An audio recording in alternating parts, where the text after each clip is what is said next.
It is Wednesday night. Feeling good on a Wednesday. Yeah.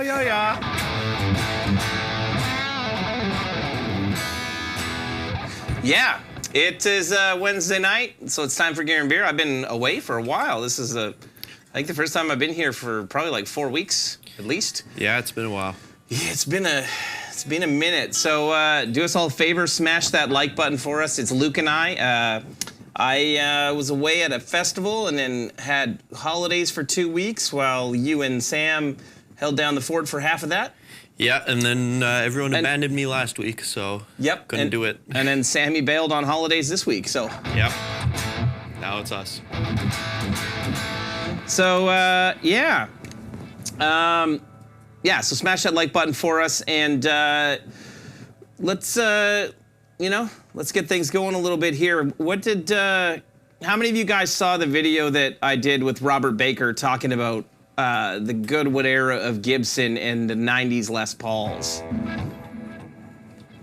I was sending Robert right after I got to Nashville, like before him and I hung out, like the night I got there, I was sending him like listings for, he's like, you looking for any guitars or anything cool while you're here? And I'm like, yeah, like I want to go check out this 91 Firebird that they have at Rumble Seed. It's badass. Yeah. Or it looks cool. I want to go check it out. And I was sending him a bunch of different listings for different 91s. He's like, why 91? And I'm like, have I never told you about this? You don't know the legend. Yes, the legend of the fact that that 1991 is the best year for the Les Paul standard. So, yeah, you, I don't know how to say your name, Yachin, I don't know. No idea. But yes, you for sure need a 91 Les Paul standard or Les Paul custom. Or actually, I've also heard that the Les Paul studio from the early 90s is like one of the best kept secrets. What's up, Ronnie? What's up, Ronnie? And Steve and Dave and Mike and everybody. So, oh, sorry you can't stay, Dave. Yeah, have a good one, man. You can always watch it after. Yep. So, I was never into like, that there was like cool, like actually like guaranteed cool years of Les Pauls. Mm-hmm. I kind of always thought that was a bit of bullshit. And the thing that changed my mind is when Dorian started working here. Dorian is, for those guys who don't know, Dorian is our in-house like multimedia guy. I don't know what his technical title is, like if he should be called like branding director or chief of media, like, I don't know. Like he is the guy responsible for making everything that we have look as good as it does now. He is not running the cameras here tonight. Everybody say thank you to Manny for being with us this evening and say hello. Hello. Not only doing cameras, doing audio as well. Yes. Just holding it down. The cardio. A little bit of both. Camadio? Yes. Yeah, it's the summertime, so it's always like way less people here because everybody's either off gigging or, off on holidays. Sammy, I think, was in Seattle. I don't know where he is now, but yeah, anyway, back to talking about Les Paul. So I have a 2006, I think it is, or 2007 Les Paul Traditional. It's the first Les Paul I ever got. I've got a couple of the Slash Les Pauls. I've got a 1980 Custom.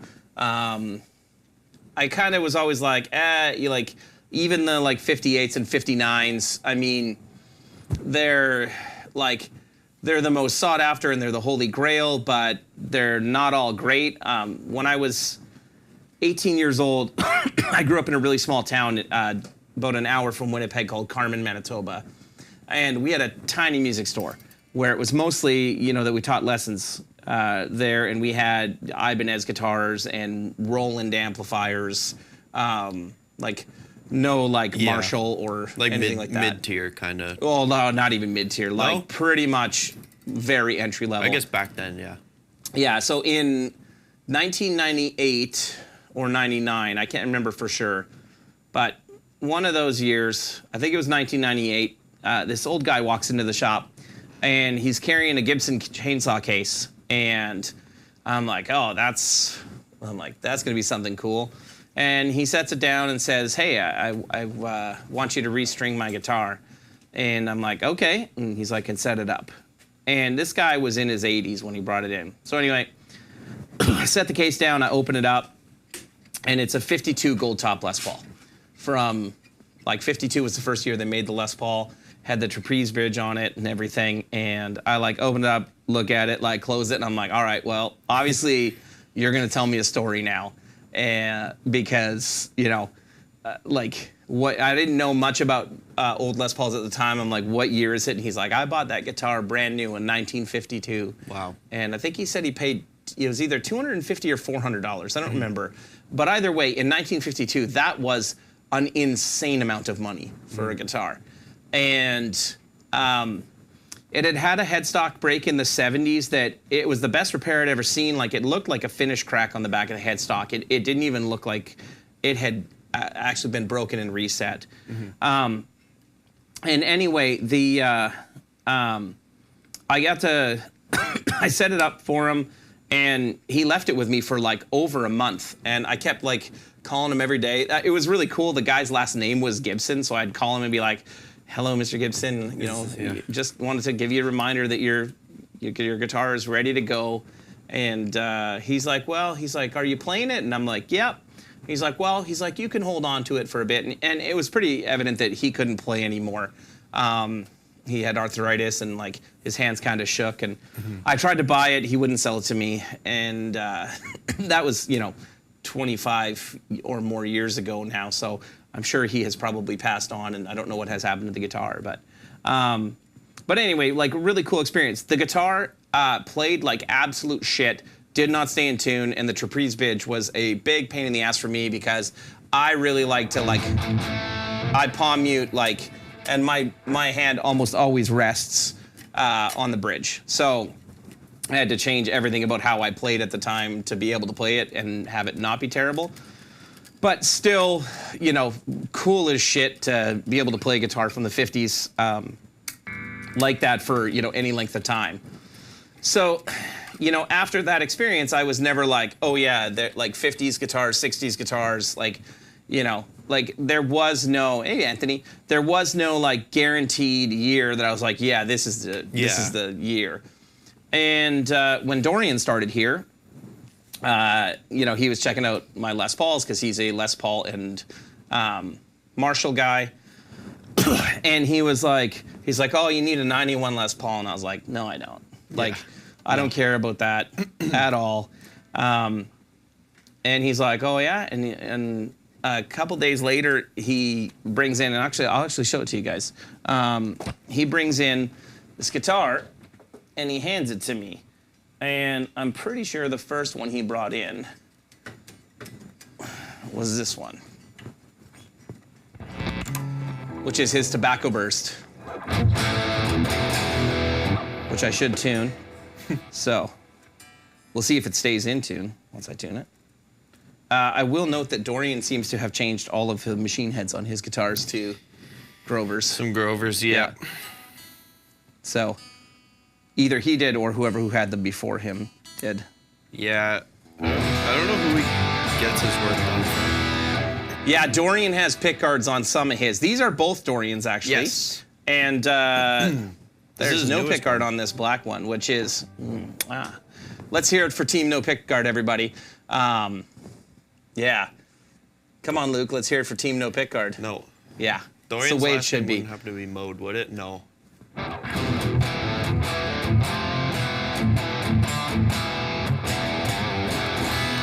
No, Dorian's last name is Polish and is hard to pronounce. I was going to say, I'm not going to say what it is, but it's not that. He goes by Dorian Preston because his last name is really hard to pronounce. So, yes. So I played this and I was like, wow, like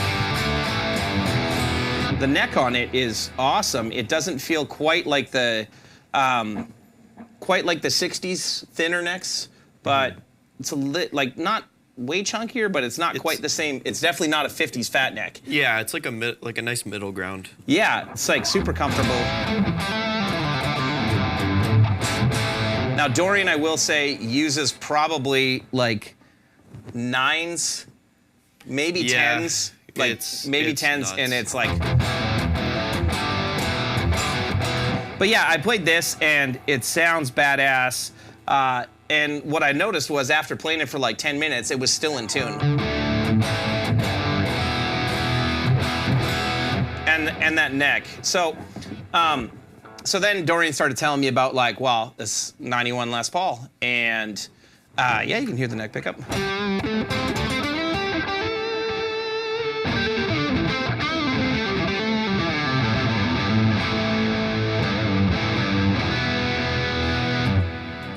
So anyway, he brought in 3 91s with him. He brought this one. He brought I'll pull out the other one in a minute. He's got one with an Evertune on it that he brought in, and I can't remember the color of the other one that he had. It wasn't the. I don't think it was the black one. Yeah. He has another one. I think he has an iced tea burst. Like it's not quite tobacco, but I can't remember. It's another burst one though, I think. So anyway, he brought them in, and I tried them one after another, and every one of them was awesome. It sounded fantastic. They all stayed in tune. The necks all felt great, and every time I was like, well, what year is this? And he's like, 91. And all of his that he brought in that day are 91. And I think he has a 95 as well. But he's like, well, you don't know about the Gibson Goodwood era. So there is massive debate online about the Goodwood era. So one thing Rob and I didn't explain very well during the video is that it's called the Goodwood era. We're not, like, neither Rob nor I was trying to say that the wood in these guitars is better. Mm-hmm. What I noticed about any of the 90s guitars, because what I ended up doing after trying his is I said, okay, fine. Like, I have this 2006 traditional that I'll show you guys here in a minute, but it is a dog. Just the best. It's not a great guitar. So I decided then, this was during the pandemic, and I was like, okay, I'm going to find a 91, and I'm going to play it. What did you want to try? Nothing. I forgot a drink. Oh, okay. Oh, yeah, I forgot to ask everybody what I the can grab drink you is, something. too. Are you sure? Oh, yeah, what do you want? Keith's, please. Yeah. Thank you. So I decided, okay, I'm gonna pick one up. I spent months on Reverb watching, because what I wanted was what he's holding. I wanted just a straight black Les Paul, or maybe a white. I would love to hear from you guys what your ideal Les Paul color is. I like bursts, but to be honest, my least favorite is this like cherry burst, borderline clown burst. Yeah. I do love this burst color when it's on like when it's a little more reddish and it's on a like on a 59. Like I think the 59 bursts that are little less orangey clown. I think look really great. But this was the color I did not want. And it was the only color of 91 that was showing up on Reverb for several months. So I finally was just like, screw it. Like, I'm gonna just buy it and see. I should actually tune it properly first though. So I'm like, I'm just gonna buy it and see what it's like. And I got it, and sure enough, the neck on it was great. Shockingly, it came from Atlanta to here in the like spring, I think I got it. And when I pulled it out of its case, it was still in tune, which was really shocking. So I got it. This guitar, the neck feels awesome. It sounds great. I don't love this color. I've actually been thinking about like setting it out in the sun a little bit when it's not raining, like obviously, but like just set it out in the sun and see if it'll, fade a bit. Fade a little bit.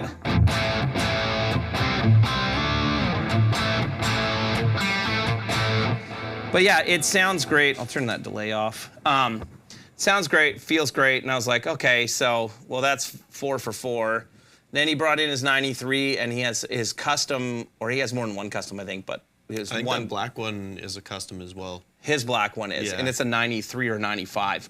And again, they were all great. So then that kind of got me on the like, okay, well, you know, if I see an early 90s Les Paul, you know, show up online or anything for a good deal, then, you know, maybe I'll snag it. So fast forward, I was in Nashville and I was just looking on like Kijiji, like Craigslist, Marketplace, whatever, and I see this 92 Les Paul with a headstock break show up in Winnipeg.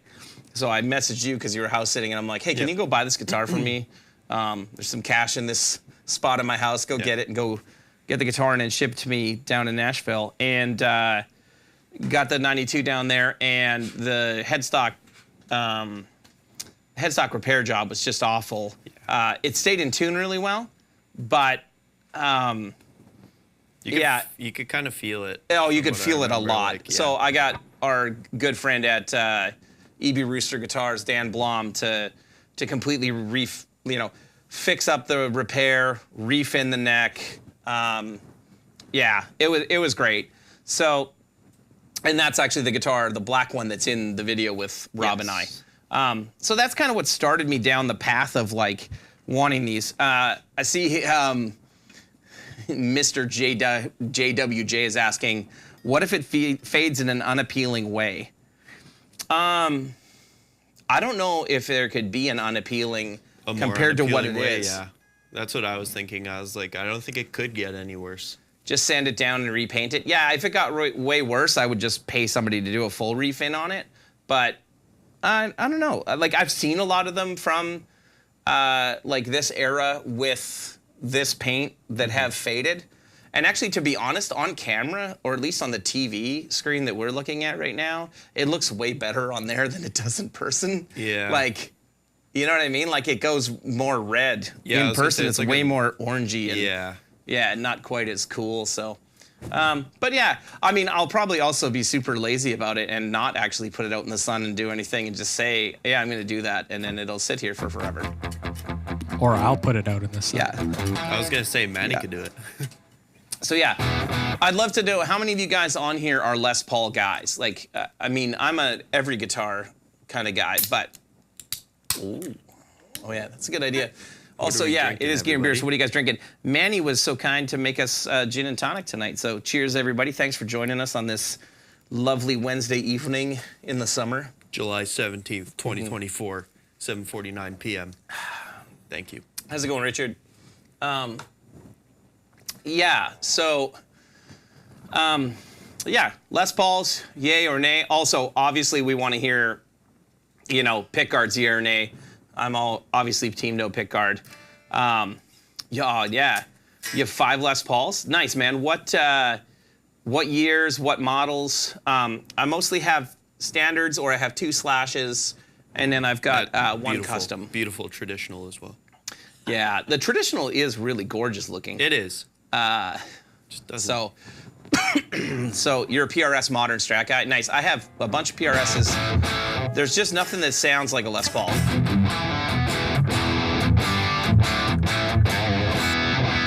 I'm sure you could change pickups in a PRS and make it sound a little bit more gnarly like this, but I just always feel like the Les Pauls I have just have this kind of extra like kind of grit and growl to them.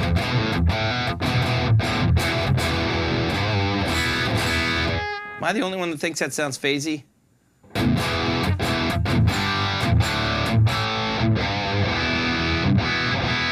little bit. So, nice. 2 Les Paul standards, a junior. I don't have a junior. I would love one. Junior's awesome.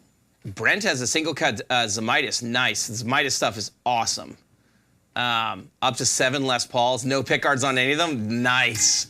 This is the way. How many Les Pauls do you own? I have 0. You have 0? I don't like Les Pauls very much. Why? They're too heavy for me, and I don't really like the glossy neck on it. I can understand the weight issue because you're only 6'7". Yeah, and exactly. You're kind of a small person. I already carry a lot of weight on me. To be holding a whole 9 pounds of guitar. No, I don't know. I mean, the difference between that and the 7-pound guitar that you play is massive, right? Yeah, exactly. Yeah. It really takes a toll on me. Nice. Have I shot out like a 594 versus Les Paul? No. Man, I don't have like the 594. Yeah. Anthony says that, can you scroll up there a little bit for me, Manny? That you'll never be a Les Paul guy again. Yeah. Yeah. Anthony got jerked around by Gibson on, was it a Murphy Lab, Anthony, that the finish was kind of messed up on and they refused to do anything on it? I can't remember. I can totally understand why you'd be like, no, I'm not into, like, I'm not doing it if they're not, if they wouldn't stand behind their product. So, yeah. So, how's your '08 studio there, Kyle? Oh man, I've played Les Pauls with original PAFs, and yes, they are unbelievable. We have an original PAF and a PRS here that maybe one day we'll bring her out. No, maybe one day we'll convince TJ to put it in a Les Paul for us because it's TJ's. Good call. Yeah, I don't have one of the 594s. My PRSs I have are mostly single cuts and 245s. What? The 245s. The SC 245s. Yep. And the SC 250. Yes. Tremonti. Yep. And then I have, for double cuts, I have that CE 22. Or it's not. Oh, it's custom 22. It's not a bolt-on. It's a custom 22 and the David Grissom, the GGT. Right. How do the 91s compare to 59 reissues or the best Les Paul you've played prior?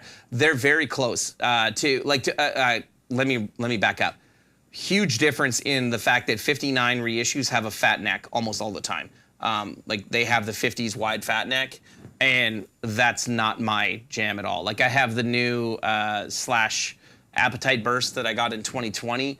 It has the fatter neck, and that's the number one reason that I don't play it as much because I don't love the 50s wide fat necks. So but the best Les Paul that I've ever played, I've played Tom Bukovac's 58 Burst, which is the best Les Paul and probably arguably the best guitar I've ever played and the coolest guitar I've ever played. And the reason why isn't because it's from 1958.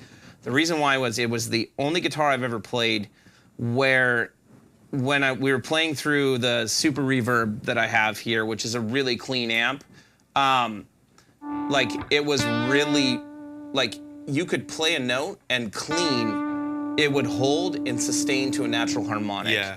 And it had like that much resonance, and that also has to do with those PAF pickups. Yeah. But I've never had anything, like that. Robert Baker is here and is taunting me about the fact that he put the pickguard back on my 92 Les Paul. I'm so glad that you did. No, Robert, I said that you could borrow it if you didn't do anything stupid, but clearly, my friend, you've done something very stupid. So, apart from that 58, the nicest Les Paul I've ever played is Sean's R9 that he has. Yes. And that R9, the reason I think it's really great is they've changed the neck shape on his is not a 59. It is more like a cross between a 50s and a 60s neck. So it's been taken down a bit, and it's got a stinger on the back, and there's a lot of things different about that guitar because it got pretty much completely refinned. But it started out as an R9. And it's a gorgeous guitar. So he got a really good one when he got that. So but other than that, I've played lots of like custom shops that are like $10,000+, and I don't know. The 91 standards that I've played, or like 92s, like anything in that early 90s time, has been on par, in my opinion, with every other Les Paul I've played besides that 58. And I have played a couple of 59s that were garbage, to be honest, like that just sucked, but they're $300,000 or whatever. So, did I eat cheesies while playing it? No, I did not try to eat cheesies. I did drink beer with Tom and Sean while we were playing it, which was cool. So, also just a surreal experience. Like, if you guys don't know Tom Bukovac and haven't gone to like YouTube to watch his homeschooling channel, you need to do that. Tom is one of the best guitar players in Nashville / the world, and he's just he is like a wealth of knowledge. He reminds me a lot of my brother Kurt that passed away, of just like he knows like my brother Kurt knew everything about every piece of music history you could imagine. He never played, but he knew about every band, if band members changed, about records, anything, right? And Bukovac knows everything. So, yeah. So I just bought a 2005 standard plus top from your friends at Legit Music. Matt, Nice. That's awesome. Legit is a very legit store. See what I did there? Yeah. It is very nice. They have killer stuff there. And yeah, the dudes there are, Rob and the dudes there are just really great dudes, good players. So Congrats. So Anthony, have you sworn off Gibson for forever over that ordeal? I know lots of people, like Henning Pauly hates Gibson. Like he calls them like the G fuckhead brand or something like that. It's ridiculous. Like I understand, like, you know, people get pissed about the fact that like Gibson has produced a lot of guitars that the, you know, quality control on them is kind of crap, which is why, you know, if you're going to buy a Les Paul, you're kind of rolling the dice if you don't go play it first, because you could get a dog. Like, as I said, all of the 90s that I've played, I mean, I told Rob about the 91s and was messaging them one night, and the next day him and I met at Carter's because I was meeting another friend of mine at Carter's to drop off an amp, and we found, like, Rob just pointed out this guitar on the rack. No, not that one. No, this one. Rob just pointed this out on the rack, and that, like, he's like, hey, check this out, because I think if he's still watching, I think you pointed it out not because you saw that it was a 91 at first, but because of the top on it was kind of unique, right? So, I, like, when I looked at it, I grabbed the tag on it and saw it said 91, and I grabbed it and I'm like, here, you got to play it, because I had just been talking to him about it the night before, which is what sparked his idea about doing that video. Yeah, and like, he played it for like 20 minutes while I tried to haggle on the price. And unfortunately, the guy would not haggle on the price at all, which I found out later. But yeah, it was a great deal. I did not realize it was a limited edition from 91. Dorian told me all that afterwards, which is what sent me back and to buy it and be like, yeah, I'm fine with the price. So, yeah, pick card removal services available. Nice, Poo Ninja. Yeah, I've only played a couple of Gibson custom shop stuff that, like, you know, like Sean's R9, that are, you know, really amazing instruments. I've played lots of Fender custom shop stuff too that honestly I have not been impressed with. Like, me too. That has not been any nicer than an off the rack Fender. So I think it really depends on, again, you know, guitars are interesting toys, right? If you're in a position like I am, where because I work in the industry, it's easy to get a hold of stuff at either a really good price and you can kind of take a chance on things, or, you know, we have guitars that we send to and from shows, so they're kind of, you know, a little bit of a write-off. You know, then, you know, you can kind of mess around and play with a few more things. But if you're only going to have, like, you know, 2 to 5 guitars as your, like, daily drivers, that's what you use, I mean, you really got to make sure you get something that is really good and, like, fits your hands really well, and, you know, that you vibe with. Yeah, exactly. What is the name of the video you're mentioning? Oh, if you go to Robert Baker's YouTube channel, Rob and I did a video. I can't remember what he called it, but I think it was like, the secret Gibson doesn't want you to know. That essentially that, like, the early 90s guitars are better than a lot of the current production model guitars coming out. Yeah. So have you ever heard of the Goodwood era, Luke? Yeah, from Dorian though, but before that, no.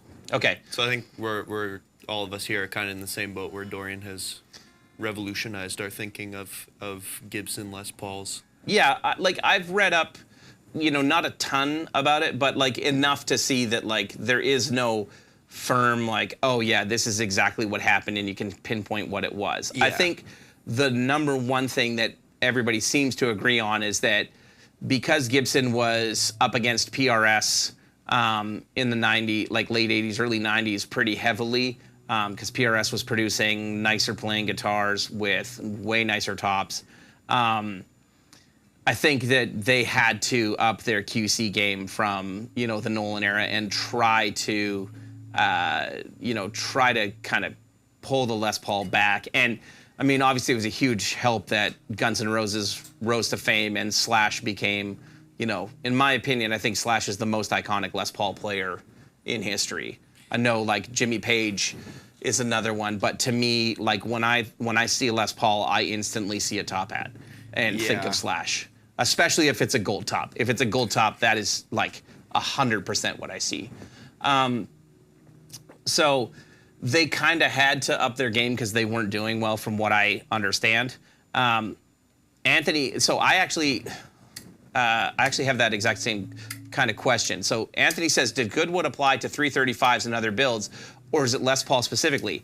So, okay, the folklore behind it is that prior to Gibson's custom shop, the QC was way higher in the early 90s to kind of compete against PRS and other brands that were producing better guitars than Gibson was at the time. This is, again, just what the internet has to say, so who knows if it's bullshit or not. But what happened was the historic series or whatever, which was kind of the custom shop, became Gibson Custom Shop in 1993. So what people say is that all the best stocks of all of the best woods and the most stable woods, the best looking tops, all got transferred out of the standard factory and over to Gibson Custom Shop. So when people talk about good wood era, it's when all of the wood was in the same supply for all of the Les Pauls being produced. Mm-hmm. So your question, Anthony, about 335s, I had the exact same question, which is why I went to see, when I was in Nashville, I went to Rumble Seat to see if the 91 Firebird they had was as good, like felt as good, had a similar neck profile in that as the 91 Les Pauls. And it does. Like, it had a pretty similar neck. I don't know if the neck profile is exactly the same, but it felt very similar, felt very comfortable. Same things, guitar stayed in tune, plugged in, it sounded amazing. So I'm kind of on a hunt because everybody who watches this knows that I hate Gibson SGs. Like, that I think, well, I shouldn't say hate Gibson SGs. I hate guitars that have bad neck dive. And I just feel like, SGs, for the most part, always have neck dive. I've played way more SGs that have 50s necks than 60s necks, which is probably why they have more neck dive, because it's got a fatter neck on it. Mm-hmm. But I decided, okay, I'm going to, see if I have to eat my own words, and I'm going to start hunting for a 91 SG to see if, okay, our early 90s SGs, no, SG doesn't mean super great. It means shit guitar. So, yeah, does the Firebird, does the Explorer or a V or an SG, do the 91s all feel the same? And yeah, I don't know that answer yet. Like, I know the Firebird that I played did feel that like really great, but it was also $4,500, and I was like, nope, I don't want a Firebird that badly. Yeah, I can tell you that, like, so I noticed Kevin saying like most of his or most of my 20s was considered Goodwood era. I read that wrong. I thought that was most of like the 2000s. And I was like, wow, like, no, the 2000s, at least not mine that I have here. I got roasted for online about, saying that like, yeah, my 2006 traditional is a piece of shit. And other people are like, I have a 2006 Les Paul Standard that's amazing. And I'm like, I bet you do. Like, I'm not saying they're all garbage. Mine just is. Yeah. So, also, Anthony's got a question I think that's probably better for you there, Manny. He asked if I've played Ariel's Josh Williams. I'm assuming you Mockingbird. haven't. What's that? I'm assuming you haven't. I have not, Yeah. but have you? I haven't either. No. Okay. No. I've You just should. played his mules and his Fender Jazz Masters is what I've played. Okay. Yeah. Yeah. Our good buddy Jason Ross bought one of those. It's Josh Williams, right? Yes. Yeah. He bought one of the 335s and said it was amazing, Anthony. So I don't know much about those guitars. I've heard they're phenomenal. I know they're rather expensive, so they better be good if they're going to be expensive. So, yeah. So, anyway, so I'm kind of like very low key on the hunt for a 91 Explorer SG Passively Firebird. on the hunt. What's that? Passively on the Yeah, if one comes across my path and I have cash sitting, I'll Might as probably well. buy it to try it. But it's got to be like the right thing. It's got to be the right color. I don't want a red SG. No. So, Gotta get a black one. oh, nice. Anthony, you've got two of them. That's awesome. I do have a 97 Lucille that is also really amazing. So, like, I do buy the Gibson stuff from the 90s was great. Somebody else had a really good point that I saw where they were talking about the fact that, like, part of it could be the fact that these are 30-year-old guitars now. So the wood has kind of settled to, you know, its final form, I think is what they kind of said. Like, it's not going to move around as much. And, like, I mean, they still move quite a bit in the winter here. But I don't know if there's anything to that, like that, you know, maybe the neck won't twist as much. So, yeah. Say no to a Firebird. They're not worth the money. I mean, Robert Baker has Robert, if you're still watching, I can't remember if it was like a 63 or 64 Firebird. It's pretty badass. So, yeah. Dallas Smith's guitarist has a Firebird too. What's that? Dallas Smith's guitarist has a Firebird too. They're cool guitars, man. Yeah, they're awesome. Yeah. So this is a 91 standard. It's just a limited edition. Like, it was one of 400. It has the Tune-O-Matic bridge on it with like the fine tuning machine. So, yeah. Oh, Eric, you have a Josh Williams and an original 59. That's cool. That's real cool. Oh, Robert is still here. Love you some Firebirds. Nice. Now, This guitar is, yeah, it's really great. I wasn't actually sold on the top on this. I don't love like just natural finished stuff. And Rob will attest to this. My wife was with us and she was like, that guitar is really pretty. And I'm like, that's a green light. There we go. I'm like, you're not going to have any fight about buying that one. So let's go. Gotta do so, it. yeah, it worked out real good. It's real good. Real good. It's a win. So why don't you like Les Pauls? Just wait? Did you hear any of that? Yeah, You're taking a while to... You said just wait, didn't you? Yeah, I mean like just the wait. Oh, I thought you said just wait until you're gonna take a sip because I thought you were gonna say something else after. Oh, boy, bud. Oh, geez. Oh, Okay. man. The weight, I also don't really, yeah, like the glossy necks, like I said. Oh, right, yeah. The scale length just feels different from the old Fenders. Because I know Dorian's the opposite, where he only likes Gibson scale length, doesn't like Fenders. I don't know what the scale length is on this, I forget. But they are very different from Fenders. So they just feel different. They don't feel like home to me. Isn't it 24 3/4 versus 25 1/2? Yeah, that's a lot. That's a big difference. Like that much right there. Less than an inch? Yeah, like right 3/4 of an inch is a big difference on the Yes. length of the neck for you, hey? Yep. No, the weight, yeah, I don't know. They're also just expensive. That's fine. Yeah, they're also just expensive.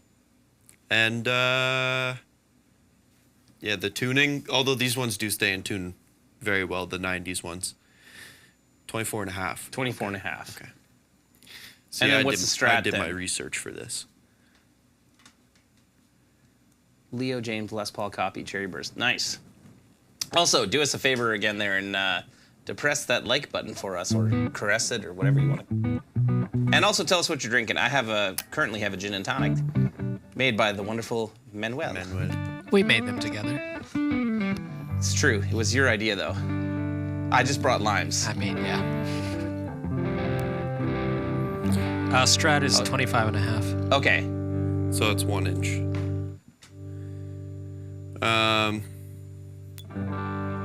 Yeah, I don't know. They just don't feel nice to me, and I can't really put a finger on why. Okay. They sound great though.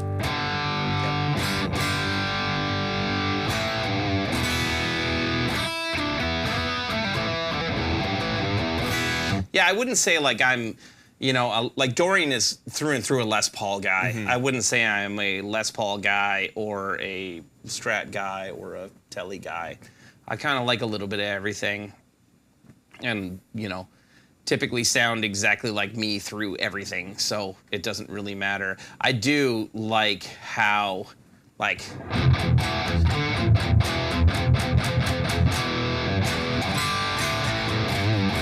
I want to try the Les Paul Classics. I've had a bunch of people in the last few days saying that the Classics are actually, like some of them are cooler than the standards. And Dorian was the one telling me when I was looking at them, because there was a really nice looking Classic on Reverb when I bought the Clownburst thing. And he was like, oh no, you need the standard. And he talked me out of buying the Classic. And now I'm like, damn it. Like, Should've why? got the standard.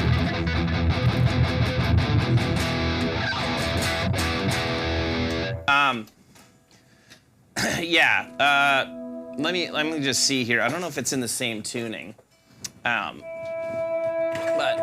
the PRS that I have here, this is the Tremonti 2, which I have to say this is one of my favorite like finishes and tops on any guitar ever. This is called the Contour Burst, and I think it looks amazing. But I also find that I don't really love, like, unless it's an amber, like some form of amber stain, I don't really care about having color stains that much. How about you? I don't know. You're not Depends, really like, a Paul Reed Smith guy either, are No, you? that's the thing. Do you hate I the like- headstock or why? No, I like the headstock. Painted neck? I have painted neck, also too expensive. I haven't really had one that's clicked with me, or like have played one that's clicked with me. I do like the Silver Skies, but they're also just Strats, so. Right. No, I like the headstock. I have an acoustic that's a PRS. Oh, yeah. That thing's great. I like the inlays. I know a lot of people don't like the inlays. Oh, I love the birds. I'm like, how do you not like the birds? They're so Birds, sweet. birds.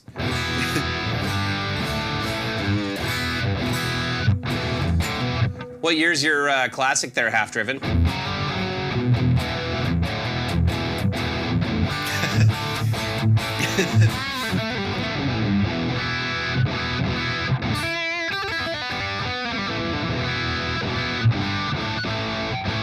Like, this guitar sounds great. Yeah.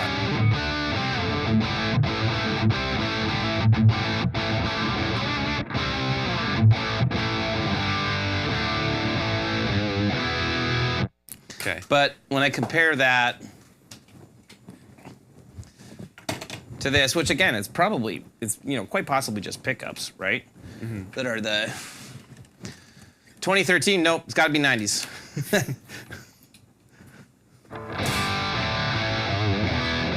There's just something slightly gnarlier about that. As soon as like a little less rounded, a little less polished. Which to me sounds more rock and roll than. Nice Kroger burst on the PRS. Yeah, it's actually the. It was the Tremonti has a Dimebag Darrell sticker on one of his guitars. That was the first one that I saw that I was like, that guitar looks awesome. So yes, it's.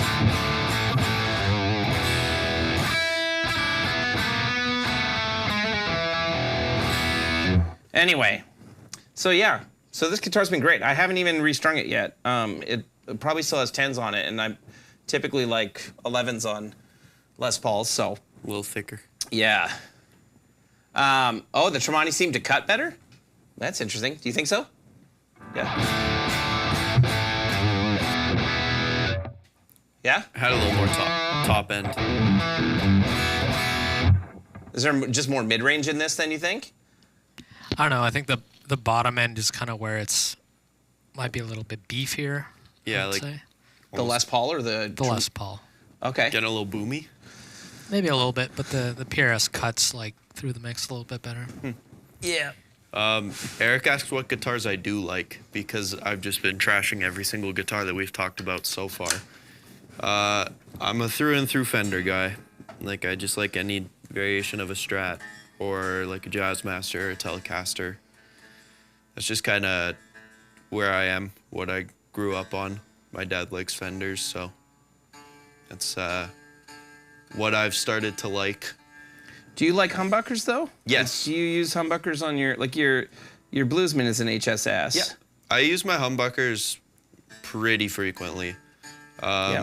And last week when I was playing at church, my Bluesman died on me at 10:29 right before we had to go up. So You forgot to plug it in? yeah, so swapped over to the Schecter NJ, and those are way lower output pickups, so I find I can get away with using the humbucker in quieter parts where it's not as Fishman-y. So Yeah, I mean you have a Fishman Modern in the yeah, exactly. It's pretty high output, so I can't really use it for like quieter parts of songs. So no, I do like humbuckers, but I definitely would prefer a single coil neck if I'm playing at church rather than a humbucker. But that's just me. What do I think of the ESP Eclipse? I have never played one, to be honest. I haven't, but they are cool looking. There And are I've no heard- ESP dealers anywhere near us, and I never see anybody that has anything but LTDs. I've played the LTDs, and they're, okay for a mid-range, like a mid-range price point instrument. This guitar sounds Awesome. awesome.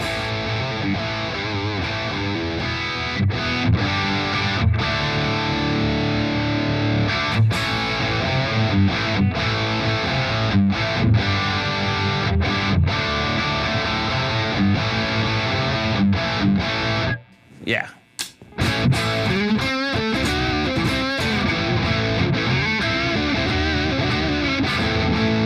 I could play this with like a clean channel like it's supposed to be, like what it's actually meant for, like.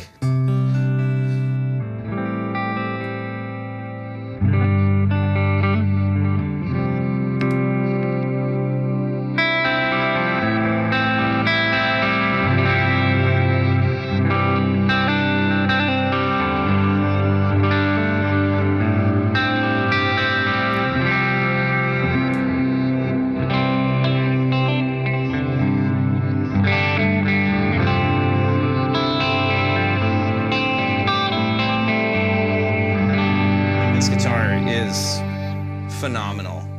Yeah, this is a 97.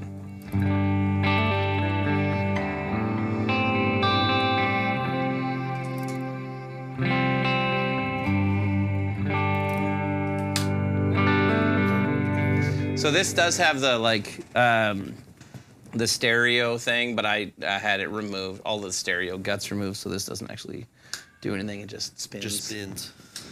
Yeah.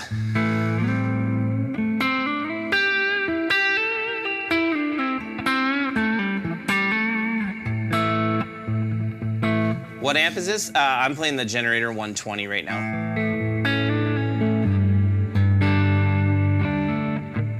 How do I feel about coil taps on a Les Paul? I never use coil taps on any guitar that I have ever. I would use a coil tap. What's up, Marcus? You would? 100%, yeah. I honestly rarely switch pickups. Yeah. Like, I don't know if you notice when I play at Yeah, you church, just most use of the the time humbucker. I'm on the bridge pickups. Yep. Yeah, you do just like big open chords, fill in space. Yep. I just find when I'm playing in a band setting, as soon as I go to the neck pickup, I feel like I disappear. I feel like it just brings in like more low end. That's why you use the tilt. I still use that. Shelf out the low end a bit, make it cut a little more.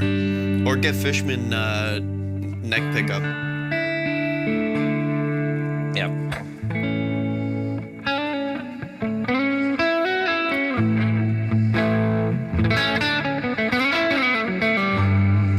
I don't play this guitar enough. This guitar sounds sounds awesome. really Sounds good. really good.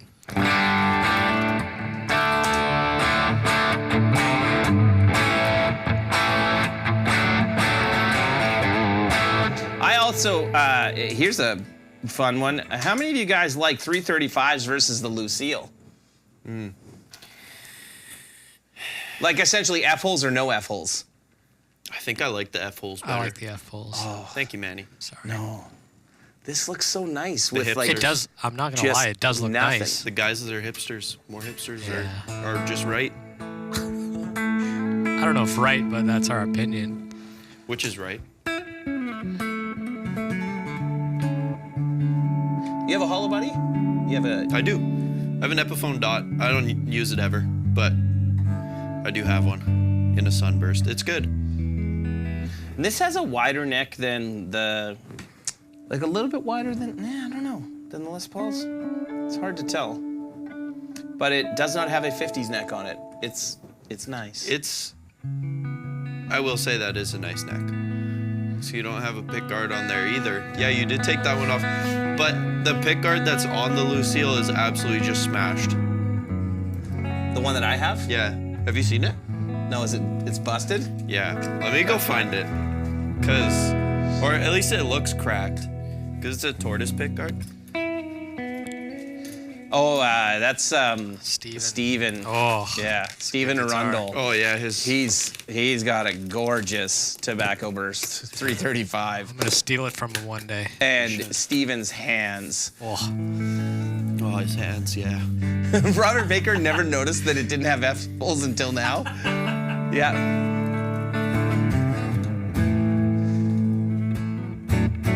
What is That's with what that? I know. I remember looking at it the first time we brought it out. I was Oh, like, it's not actually broken. It's no, just but it like, looks like it. oh, you guys won't be able to see it, I don't think. Maybe if I move in the light, can you see it? Are you using the RoboCam or are you using? I see It's it. like, oh, there you go. Yeah, look at that. It's just like oh, that's cool. I'm still not going to put it on there. It's cool looking though. It I is. like it a lot. Yeah, it's crazy. I just think the guitars look better. Like, I will say this. I don't like Strats in that with no pickguard. Like, the Sir Modern with no pickguard on it makes me cringe. I don't know why. I don't Like, know. Strats look right with a pickguard. Same with but- offsets, I feel. Yes. Yeah. Yeah. It depends. What? Like, you're the Depends. opposite of us? It's weird. What's up, You've Scott? seen the. Man, Yeah, have hey, you where's seen- everyone watching from tonight, too? I'm watching from Ildeshane. Yes. I'm watching you and I right here. Yeah, I'm watching there. right here. Have you seen the Jim Root Jazzmaster? I don't think so. Oh, that thing's awesome looking. It's just flat black, No no pick pick guard? guard. I don't know. Ebony fret, like it's super basic, one knob. I think it's really nice looking. Maybe.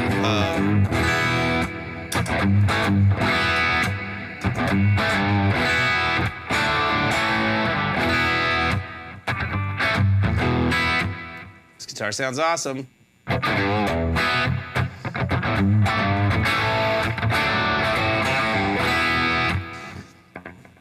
Yeah, so I have yet to play a Les Paul from the 90s that is bad. I'm quite confident that they exist. Or, well, I should say a Gibson from the 90s is bad. I'm quite confident they exist. But so far, I have just lucked out, I guess.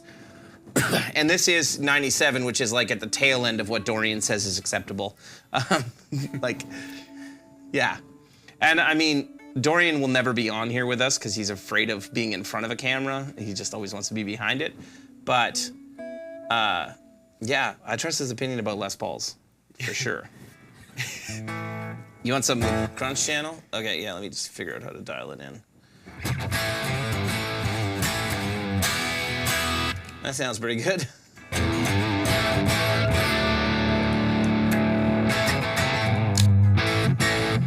A little less gain.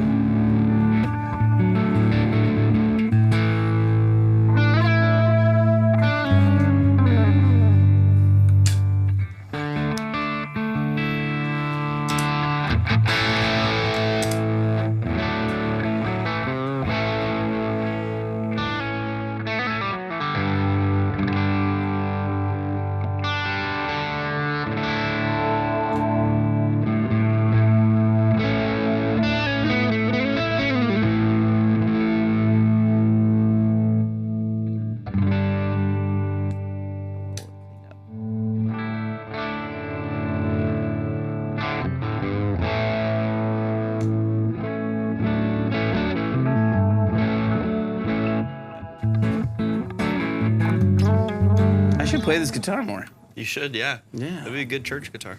Yeah, it is.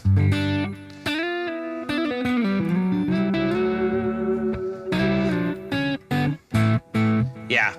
I only wanted a 335 because I saw a dude play one once live in a rock band, and I just thought it looked badass. That's the only reason I wanted Because it does. one. It didn't matter what it sounded like. I just was like, yeah, looks cool. I'm in. And I'm surprised at how well. And actually, Wolfgang Van Halen was just talking about this, about the fact that hollow bodies do high gain like.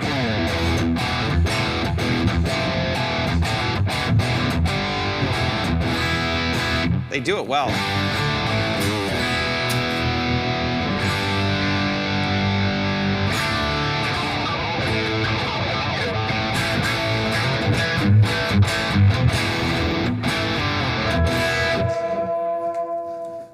Rob's got a 70s Les Paul that's got the volute on it that's pretty badass. Rob, what year's your set? Is it a 76 or a 70? I can't remember if it's 74, 76, or 79. He's got a Tobacco Burst Kalamazoo. The only thing wrong with it is the pickguard that's on it. Everything else on it is so right.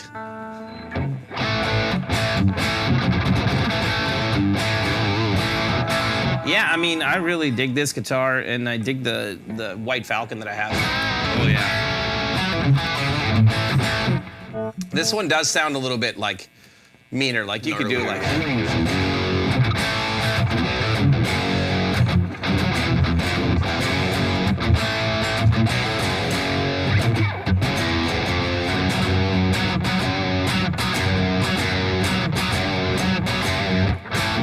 79. 79. Yeah, I have a 1980, which is also really great. It needs to needs to go for like fret leveling and like a bunch of stuff. But yeah, like the neck shape on this is quite a bit different than those. It's actually weird. Like it's wider here and then it narrows and then it gets wider again. Like wonder if it's kind because of the volute. Yes.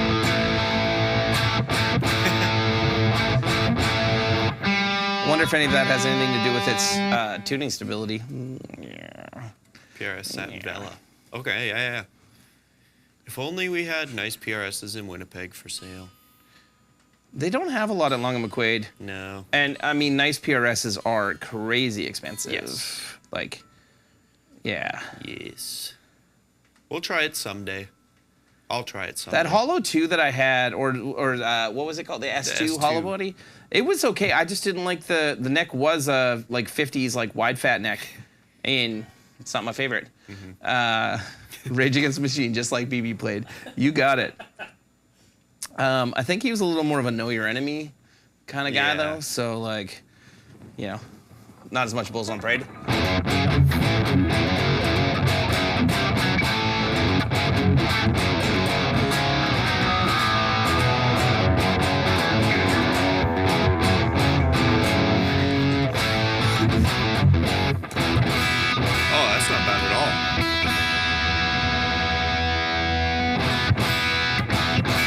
This guitar is cool. This is a birth year guitar for me. It's 1980 Les Paul Custom. I bought it from Kyle Bull for...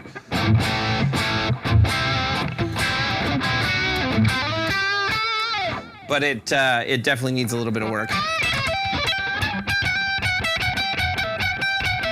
Yeah, there's...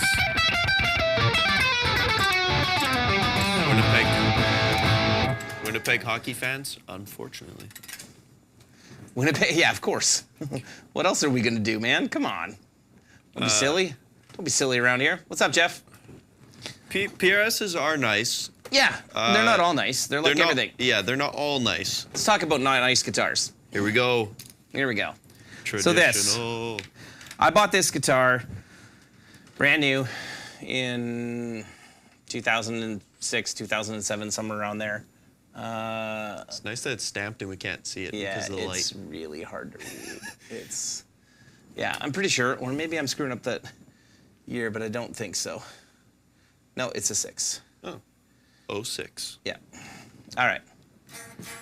You guys ready to hear it? Well,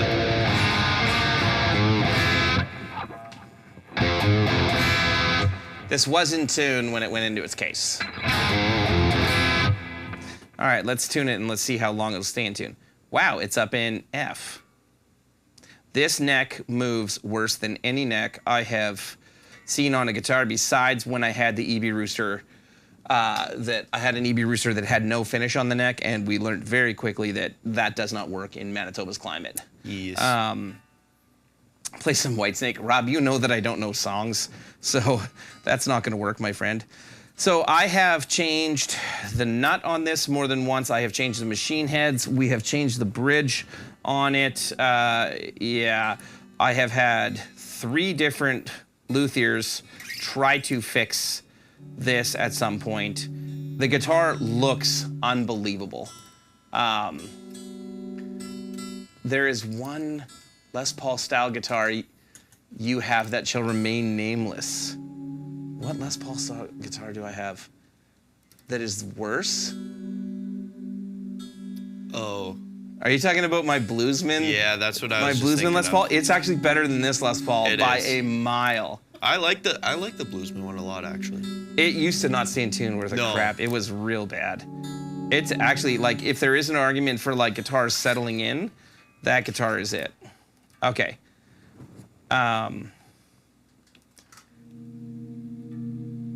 Okay.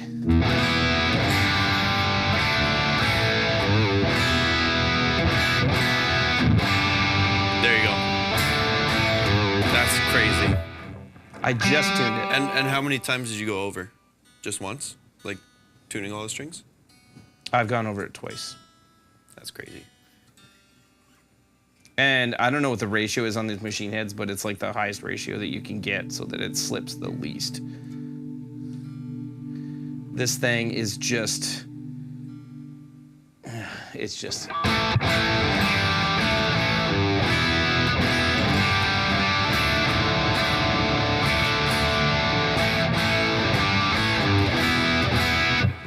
I sent this guitar to Sean.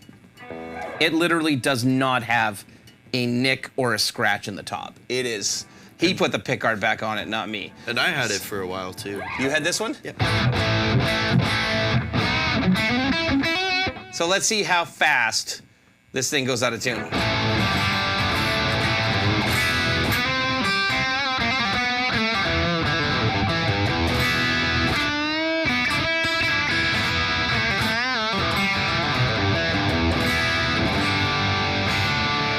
That's holding not bad right now.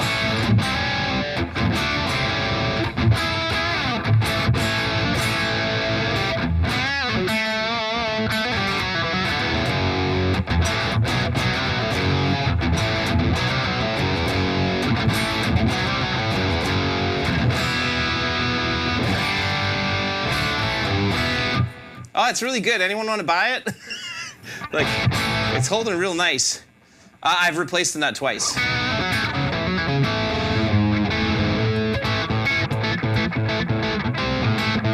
This has Lawlers in it. That's why I don't know if it should sound as thick. I had Fishman's in this, and Sean didn't like it, so when he had this, he Lollered it up. yeah, he put this at a Lawlers roll.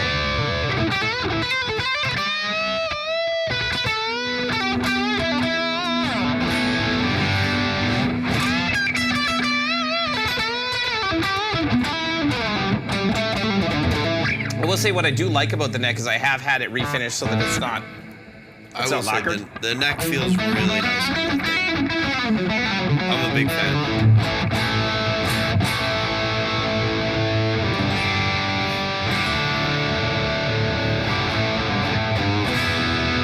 It is a little bit cursed. Yeah, it's already going out.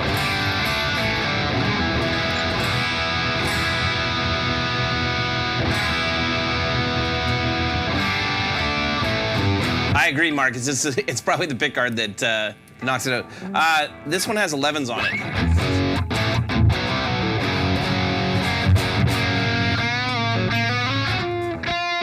What are the tuners that are on here? Godo 510? Is that Godo? Yep. Are they Godo though? Super machine head, gear head, 1 to 12 ratio. I don't know. It doesn't say what brand. No, it's 1 to 21, not 1 to 12. Oh, You're reading it upside I down. read it upside down. Yeah. Jeez. Yeah. Don't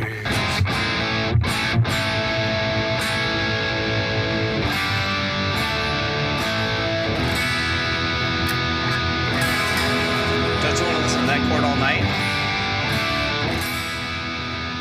So yeah. So this is my example of like, you know, a Les Paul that is just not great. And I bought it purely because I wanted a gold top and it sounded like it would be a good deal at the time. And I was wrong. And it does look gorgeous. I do think this is the nicest looking gold top that I have. I like the Bluesman better. The Bluesman? Why? Because it's all beat up? Well, it's also less like yellowy and orangey. Oh, this like is I just find that one's gorgeous. More muted. Manny, back me up. Gorgeous. The Bluesman looks better. So that guitar will be for sale at some point to some lucky customer. The next heaviest Les Paul here.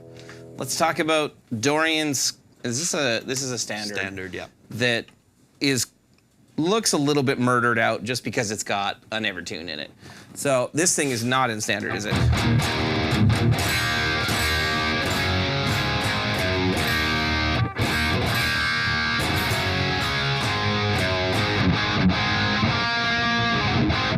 How do you like that?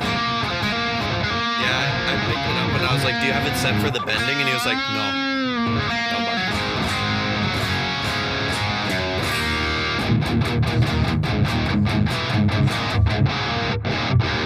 This neck feels amazing because it is a 91 and it has the 91 neck on it. But man, I gotta tell you, is this a 91? It's a 98. It's a 98? Yep.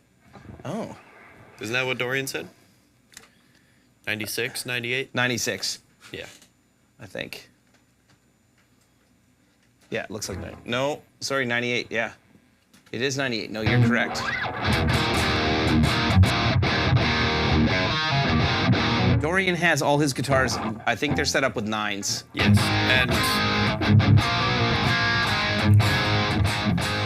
And 0.5 millimeters of action. Is it actually? Oh, it's like as low as you can ever put it. Yeah,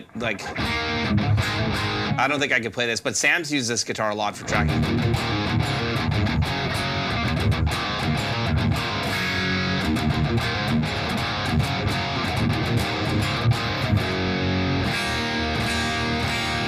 So I think he bought this one because he got it cheaper for some reason. Yes. And then he had the Evertune installed on it. Yes. So, yeah, it's definitely a cool guitar. It's super heavy with the Evertune. What's up?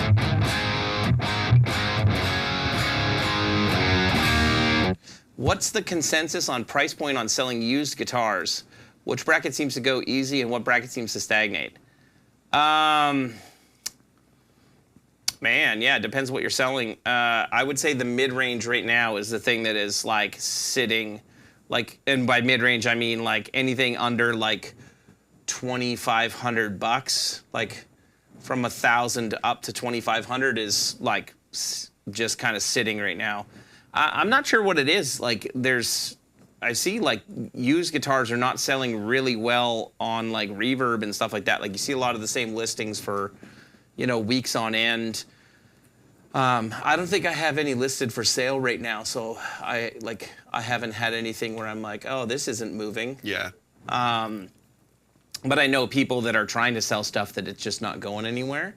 But what's interesting is when you talk to stores, a lot of stores are moving used stuff, like a lot, and are using or moving more used than new right now. And yeah, this says it's an Evertune on Les Paul. Everybody's looking for fire sale prices on everything right now. Yeah, everybody's wanting to see like, you know, everybody wants a deal, right? Like, and nobody wants to offload their stuff for, you know, for not a lot of money. So, yeah, like I get that. I don't like the idea of low-end stuff is moving quickly. Really, I've heard the opposite. But what are the best 1990 Gibson Les Pauls. 1991 seems to be what everyone I've heard, but apparently Paul Stanley just did a video with Gibson where he like raved about his 1994. So, what are you guys seeing like when it comes to? Are you guys buying or selling guitars or anything right now? Like, I sold a number of guitars 4 months ago, right after NAMM. I just found that I had like things that I was never going to use and wasn't going to really appreciate and value, so I moved some stuff along. Sold 2 Fernandez guitars, and then Fernandez went bankrupt, so, you know, sucks for Fernandez, but that Staniak pickup was really cool that they had.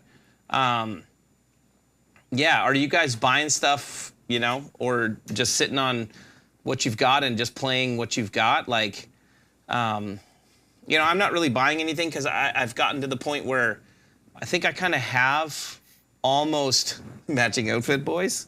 It's just that we're wearing all black, bud. Yeah. Hey, bud. We're just wearing the rock star outfits, Sammy. As we are rock stars. It's interesting that how did Sam show up in the comments on Facebook? Probably because he's watching on the Rev page and not in the community. Gotcha. Yes. How are you, Sammy?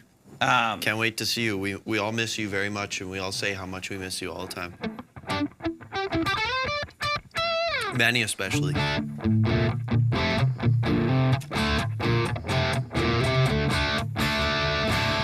you. Sold, yeah. Okay. James Tyler. Yeah, not moving at all. That's, yeah, it's weird. Like, I've seen guys selling like Sirs and things that are really high end that just people aren't buying the like, you know, 3 to 5K. Like some of that stuff, if it's used, it's been difficult.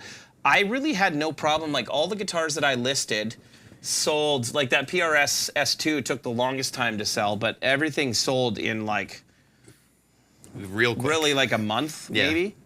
Yeah. Yeah, there was nothing that was sitting that Yeah. I can think of. I mean, your deluxe Strat sat for a bit, didn't it? That white one? Didn't you list it a long time ago? I listed it a long time ago during like pandemic, Yeah. like tail end of pandemic, and it didn't move, and then it moved this year. Yeah. Like when I listed it, it was like maybe a month. Oh wow, your wood library took 4 to 5 months. That's crazy. Like I hear different reports from stores, mostly that the mid-range price stuff is what is sitting the worst. So like anything in the like $1,000 to $2,000 range is just dead. Yeah. So I don't know. Like our sales remain pretty consistent of what they've been. Like they're not, you know, pandemic level, which would be awesome. Not another pandemic, but it would be awesome to have pandemic level sales again. Yeah. Yeah, I know there are a lot of companies that right now are hurting. I mean, we just all heard, or if you haven't, you know, Fernandez filed for bankruptcy. I mean, Fernandez has been kind of non-existent from what I've seen in the U.S. over the last few years anyway. Yeah. How are you guys... You think the pandemic funds are depleted in North America? Yeah, for sure.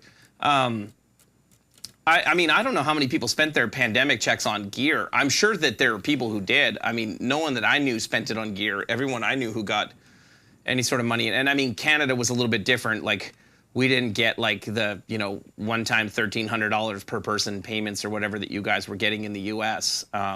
So kind of during the pandemic, the people who needed money to pay their rent and pay their bills were the ones who got pandemic money. Yeah. So, yeah. Yeah, no more Staniak. Yeah, there is a lot of mid-market guitars. Like a lot of stuff, just period, is so much more expensive than it used to be. In everyday life, never mind just in the gear market. But yeah, there is lots of things in the gear market that, like, I mean, a new Les Paul in Canada right now. $3,200, I think. Oh, I bet it's more than that. The For Greenie, like a standard? the Greenie in the U.S., like this Greenie standard is like maybe $3,000 Yeah, it's crazy. U.S. So like, yeah, I mean, I mean, the pandemic money that we got, it was people not traveling and not going to experiences. That they spent them on material goods. So that's, now people are back spending money on concert tickets and going out and traveling and that. So, and all those things are more expensive now, and everyday life is more expensive. So it depletes the amount. And also, I think people also just have a lot of stuff. So actually, that'd be a great little thing. Comment here, how many guitars do you own? Let's just see some numbers of I believe that the average person and player now, I would say owns a minimum of 5, right? Where when I was growing up, you're, how many guitars do you have? I gotta count. Manny, could you grab me a Rattler, please?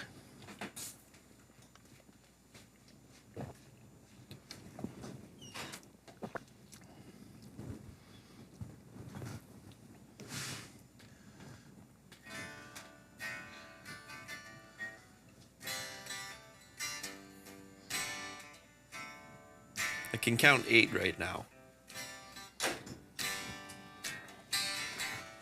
Thank you, sir. Appreciate it. Everybody say hi to Manny. Hi, Manny. Hi, Manny. Oh, yeah. Yeah, I can think of 8 right now. Yeah, I mean, there's a couple people that said 3, 4. Like Richard said 4, and yeah.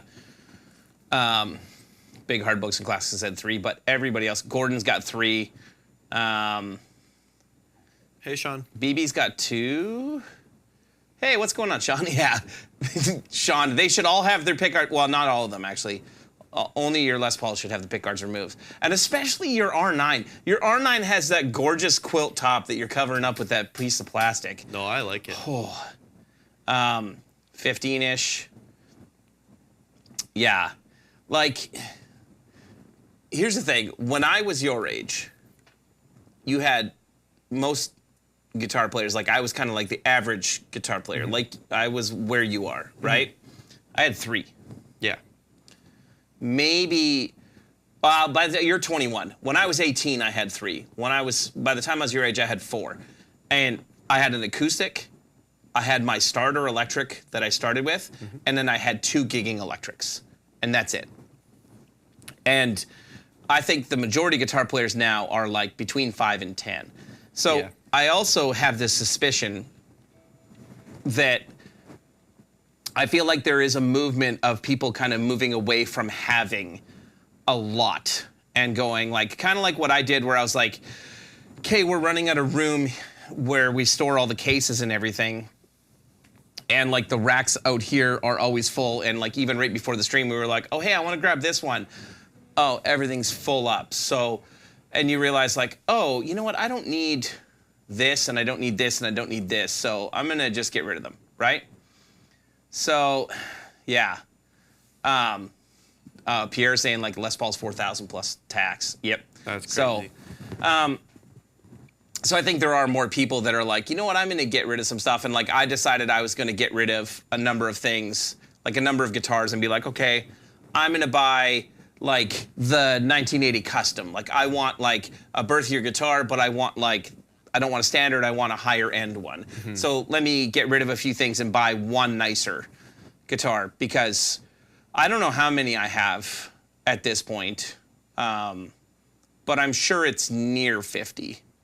So, yeah. Oh, wow, you started 5 years ago at 74. That's crazy. Wow. Yeah. Yeah, lots of people have too many. I mean, it does depend, what you do with them. And, sometimes people are buying them as collectibles. And, and I do find, for myself, it's sometimes hard to move things along, right? I wouldn't have a problem moving on my 91 Clownburst now that I have this, right? That wouldn't matter to me. Yeah, exactly. You already have one that's pretty much the same, but a better color. Yeah. Oh, I guess better finish, but. Yeah, Big Hard Books and Classics. Dude, one of my best guitars is I have a 1994 Squier 2 Stratocaster. It was my first real guitar that I had, and the neck on it rivals every U.S.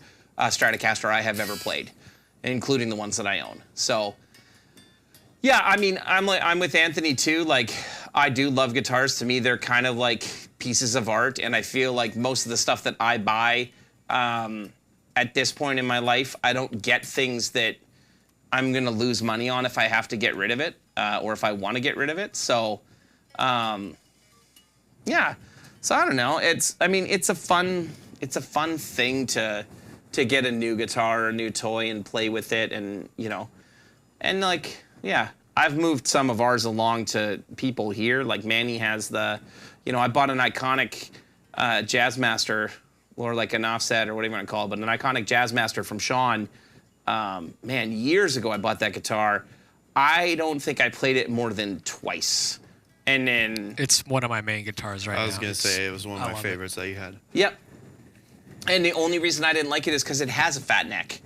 And that's the kind of neck I like, which was perfect. Yeah. Yeah. So, My man. like, there's ones that I'll move along to people. Yeah.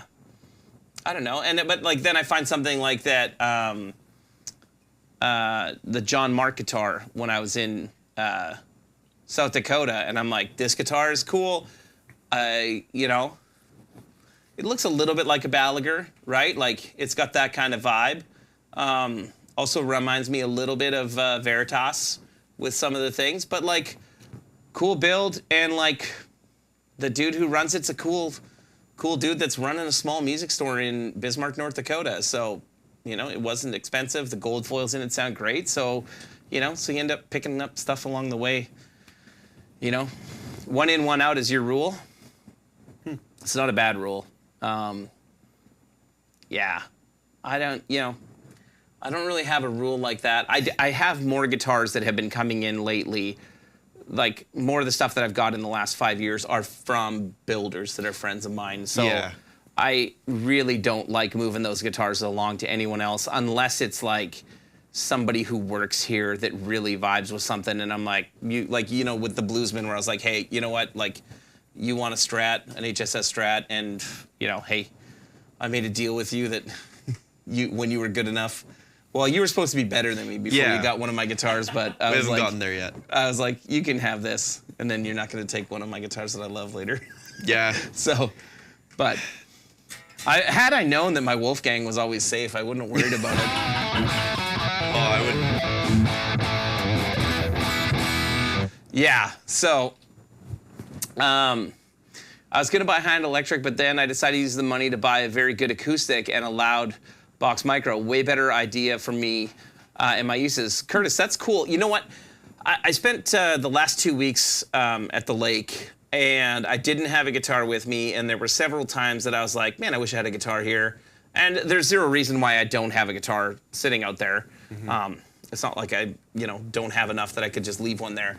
But it did get me thinking a lot about, like, I have very few acoustics. I have nice ones, but I have a Taylor 6-string, like an 814. I have a Taylor 8-string baritone acoustic.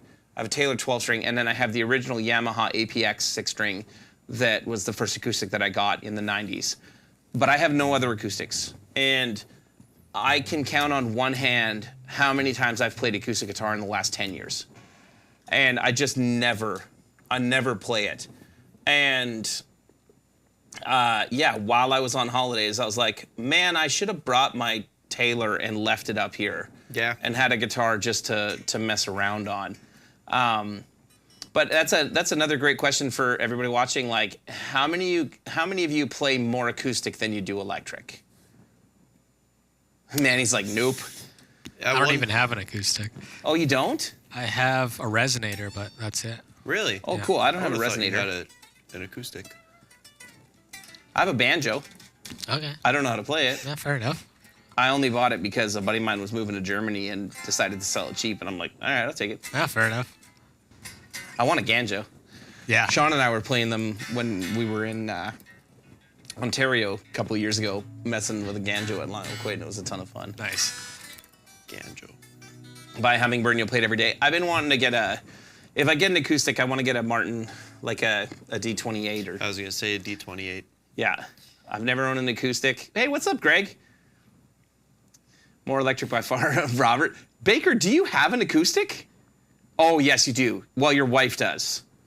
Did you guys know that Rob Baker, he never, like, he doesn't, I don't know if his wife is, like, introverted and I shouldn't say this, but did you know that Rob's married to, like, a phenomenal guitar player? Really?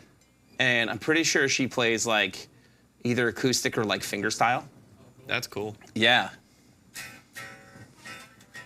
Rob's gonna like never comment on the live stream again, and I'm gonna get a text in a minute being like, "You son of a bitch! He's gonna send you a I told cease you and never to desist." mention. Keep my wife's name out your mouth." Why are there no banjos in Star Trek? Because it's in the future. Nice, Joe. Nice.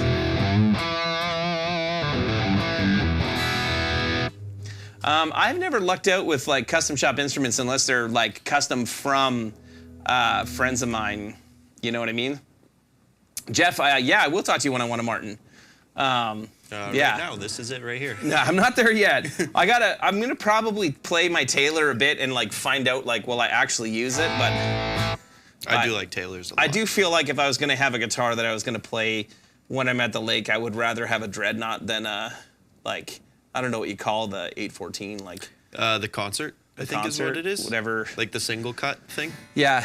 I think that's the concert size. You should try a Parlor. No, I don't like how those sound. Man, they're the best. That's what you have as a PRS parlor thing? Yeah. Yeah, no, I hate how parlor guitars sound. I love them. Manny is laughing Manny, because do I you bet like you Manny parlors agrees or with no? me. I just like the situation. Oh, Wait, great. hold on. Do you like Parlors or not? No.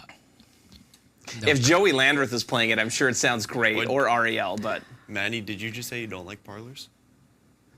I thought you were a hipster. oh, Well, you thought wrong. No, that's right. Rob Baker. Gabby has way nicer acoustics than him. I only have one, a D28. only one I only D28. have one, the best acoustic there is on the planet. No, just this one little piece of trash, like his 63 Firebird Yeah, or his. Is your Strat? Is it a 63 or 64 refin? I know you told me that you have a thing about. Rob has a thing about 1963, like that he believes all guitars from 1963 are amazing. It seems like. He's going to correct me on that in just a second. Well, why are the 91 Les Pauls better than the 63 Les Pauls? What's that? then? Why are the 91 Les Pauls better than the 63 Les Pauls then? Robbie? I've never played a 63 Les Pauls. Neither have I. Shocking. Shocking that you haven't. Can't say I have. No? Oh, we should go back to Grand Junction and buy that Martin that was there. Oh, yeah. Yeah. Wow. That's a good one for you to get. Yeah. To leave out at the cabin. Yeah. A pre-war Yeah, it was a pre-war D28. D28. Yeah. Ooh. Anthony, you can move it over here. I can't- 63 Jazzmaster refin you're looking to move. Oh, man. What year is that Jazzmaster? Oh, sorry, not what year. Wow. Oh. That's making the Opus clip, too. Like, there's no way that's not. Shit. How much do you want for that, Jazzmaster? You can advertise your guitar here. What year was it again? 63? I had one drink and a sip of the. Orangewood Acoustics. Yes, I have heard of Orangewood. They're great. I've never played one, but they sound really nice. Good luck finding a 63 Les Paul. Why is that? Were there like none made in 63, or what's the? I don't know. Yeah. Anthony, what color did you refin it to? And why is it Sherwood Green? What did you say? Sherwood Green. What's Sherwood That's Green? my guess. It's the Jazzmaster. It's gonna be Tobacco Burst. Or like Sunburst. You should try out a Martin Modern Deluxe Dreadnought. Ooh. Yeah? Yeah, you would like that, I think. Jeff owns Music Unlimited down in Shawnee, Oklahoma, which is like just outside of Oklahoma City. Okay, cool. And yeah, killer shop. He knows his shit, so yeah. That's cool. That's He had the awesome. coolest, like, this Boss,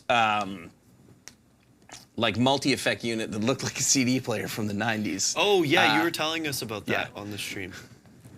Derek be like, how do you spell JMP? I am never going to live that down. Wow. I hate to say it, but Fiesta Red is the worst. The worst Fiesta Fender Red, color. I agree. It's the worst Fender color. It's not great. It's an Are you shaking your head in disagreement, or are you shaking that it's bad? I gotta look it up. It's Oh, like you don't know- you don't know what Fiesta Red is? The orangey red. Yeah. Yeah, orangey red, I'm out. Yeah, it's like tomato. Like a candy apple red, I'm in. But Yes. Yeah. Yes. Yeah. Me too. The Me Boss too. JS10. Yeah.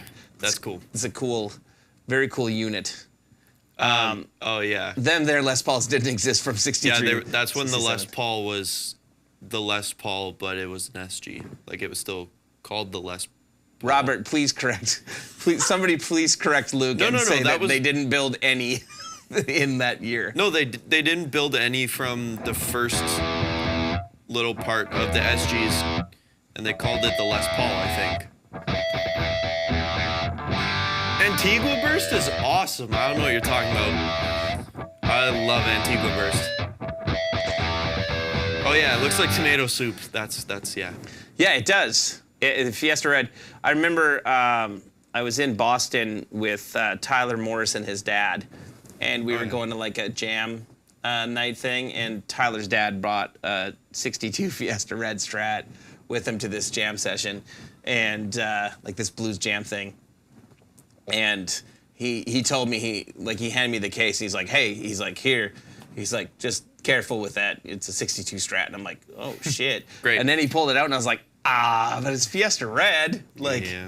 there are people that love that, and those people are all over 50 years old that I have met. So, I mean, I'm creeping up on there. So maybe when I hit 50, we should see. Maybe like we should ask your dad now, but not tell him about it. Be like, yes or no to the Yeah. Fiesta Red, He's and watch gonna him be say like, no. he'll be like, no, and then in like 2 more years when he hits 50, be like, yes or no, and watch your Yes. dad be like, it's not bad. Yeah, it's not bad. terrible. Yeah. No, he hates any red guitar. I'm not a fan of red guitars, which is funny because my son Max is That's like all he wants. he wants is red guitars. So, yeah. Yeah, see, 61 to 64, it was called a Les Paul. There you go. Boom. I was finally right. See you later, Eric. One Thanks for time. hanging out, man. The one time. One time I said one thing. What? I can't say one thing. Yeah. I am not a Les Paul historian, so I can't really help you with that. All I know is that Dorian was right that the 91 and 92 Les Pauls that I have are awesome, and I hope to buy other 90s Gibson guitars in the future when I need some other guitar or when the right color comes up.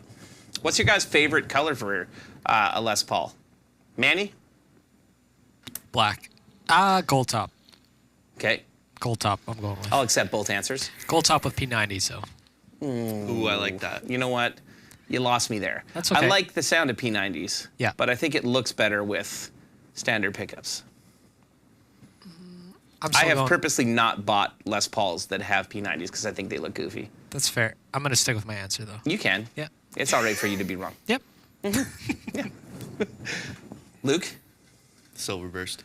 Oh, ow. An older one. Ow. No. Like a greeny Silver No. Oh. Wasn't the blueberry burst your thing? Burst. No, I liked it, but it wasn't my favorite. okay. Blueberry Burst is cool looking. Okay. Though. And lemon burst, tobacco burst. Dirty Lemon? Yeah. Seafoam green Les Paul. That just sounds wrong. Robert Baker knows that I hate Seafoam Green, and that's why he I said love that. Seafoam green. Yeah. Hey, Rob, I heard this great song that I think you're going to like.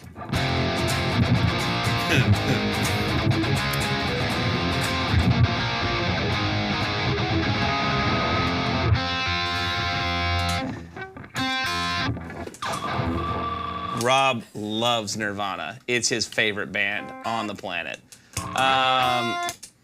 What else? Gold top with black P90s. Oh man, there's a lot of people that I saw Robert. somebody else say that before. Robert, come on. No, not the silver burst. Yes, Rob. Come on. Finally, Rob and I agree on something. Silver Burst are so sick. And And Antigua can't do Burst, it. no, Antigua Burst is so sick. I'm sorry. I don't know what Antigua Burst is. So How do you describe it, Manny? It's like blonde, I don't know. with like burnt edges. I'll have to look at it. Joe, just to be clear, Search I up don't this begrudge Jazz anybody Master. buying a Seafoam Green D20, but I will tell you it would have looked better if you had bought Carolina Blue Mando, search up the Jazz or Baby Master. Blue, whatever you want to call it. Les don't Pauls like aren't it? really my choice, so color isn't something I care about. Okay. No, it fair does enough. look like a toilet bowl. He was right. Can you Antigua pull Burst? it up on the next window? No. Okay. Oh, I know what that is. Yeah, no, it's not good. Yeah. like the toilet bowl cream color. Yes. Oh, why is it cream? Oh, What is no. wrong with you? I don't know what Manny's toilet The looks like. Goldberg's Bill Kelleher. Nice. Like an old school, like in your grandma's house, old yellow toilet. Is the appetite burst isn't down here, is it? No, it's up top. That's a nice one, I will say.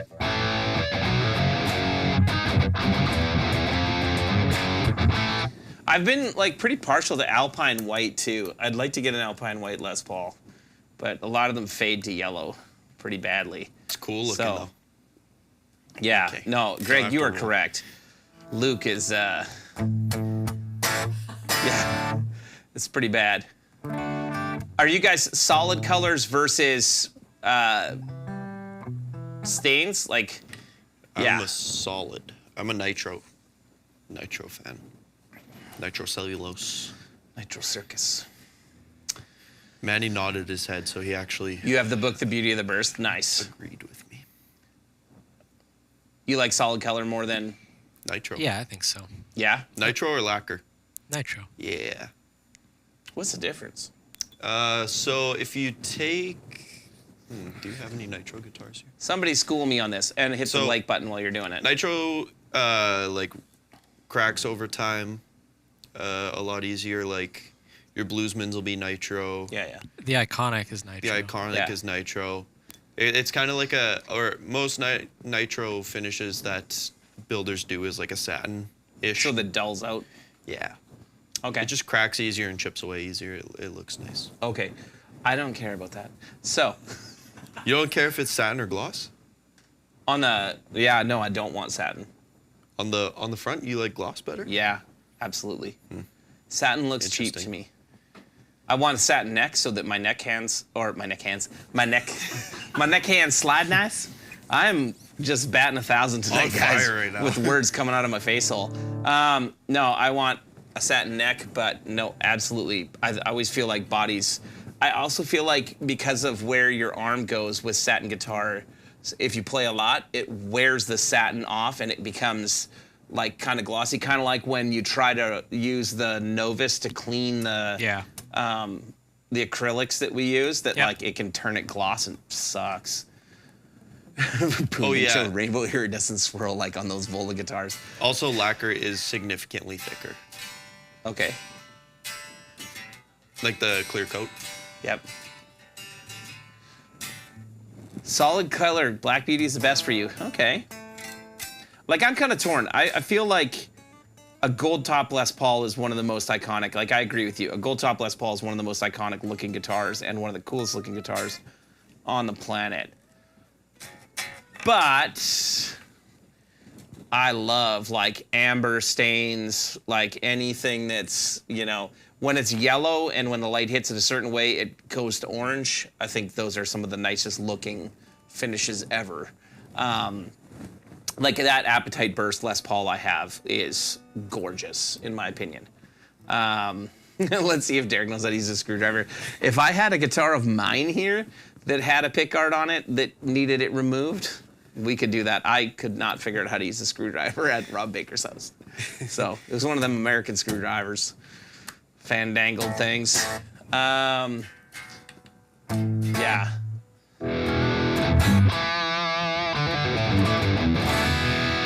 Yeah, gold tops are awesome. But shockingly, I don't like gold guitars. The only guitars I like that are gold top Les Pauls and the DGT. And there's nothing else when I see it in gold that I'm like, ooh, I want that. Yeah, I think I agree with you. What about was it Ernest or Bailey Zimmerman's? Yeah, guitars he with had the an f- ES335, and I 335, didn't that was a feel gold like top. it was like the right thing No, either. it felt wrong, Interesting. but it looked cool. Yeah. He had a I don't 335 or a 355 or something, like maybe like the smaller body. Okay. Hollow The smaller body. body might be 339. better. Yeah, I don't know about Oh, that. Pelham Blue. Yes. I like Pelham Blue on the hollow bodies. I like the Dave The Grohl. Dave Grohl. I don't love the Grohlski. don't love Pelham Blue Lester Pauls. Yeah. Or Lester. What about P90s and the Les Paul? Yeah, man, I don't have a P90 Les Paul, and to be honest, the Novo is the first guitar that I've had since this piece of shit Harley Benton that I got that was Henning's signature guitar that has a P90 in sucks. it. That guitar sucks horribly. Are you saying it sucks or are you saying Henning sucks? Both of them. It as in Henning and his guitar. I am going to clip this and send it to Henning to let him know. Henning, I hate you. Plain and You simple. heard it here first, folks. That's not the first time they've heard that. No. Yeah, I need to get some more guitars that have P90s in them and see. Pale blue on an SG. I would take that. Yeah. I just don't like the red SG, like the standard that everybody has. Oh, and I really don't like the like mahogany brown colored one that they do either. The faded satin one. Yeah. Well, that's where the satin guitars. That's what I think of. I think of like, oh, this is the like. What did they call those guitars? Somebody correct me. Like, Gibson had an SG that it wasn't the standard, and I don't think it was the classic, but there was an SG that it was like sub $1,000, made in USA for a while. And like when you looked at it, it was like satin finish. They might have been called the Satins actually. There's Les Pauls that were like that too. That I was like, these are like the Highway 1. Like, do you remember the Highway 1 Strat and Telecaster? They had those in like the early 2000s, and they were like the cheapest US-made Strat or Telecaster you could buy. Like, you could go buy one new in stores back then for like $7.99 US, but like Tribute. Oh, yep, the Tribute. The Tributes. Yeah, screw those guitars. Maybe they play great, but they look like shit. So they also lack binding. I feel like Les Paul, to look proper, has to have a binding. Lester. Otherwise, isn't it weird that that's the way we think, though? Yeah. You know, like because it doesn't have a binding, like it's not as good. Yeah. Because I purposely have not bought a Les Paul Studio many times because I'm like, nah, Studio doesn't have the binding. It might be an amazing guitar. It might sound unbelievable. And it might be one of the ones where you're just like, hey, I don't give a shit what happens to this guitar because it was $800 or $500. Didn't put too much into it. So Yeah. Midnight Manhattan. Well, what is that? I've never heard of that one. Yeah. Wow, Manny, if you would be a dear and put it on to the computer, please. Nope. Yeah. Midnight, what is it called again? Midnight Manhattan. Manhattan. Yeah, that's interesting. Oh, yeah, that's a nice blue. Oh, I'm so glad you're showing it to us. Yes. Instead.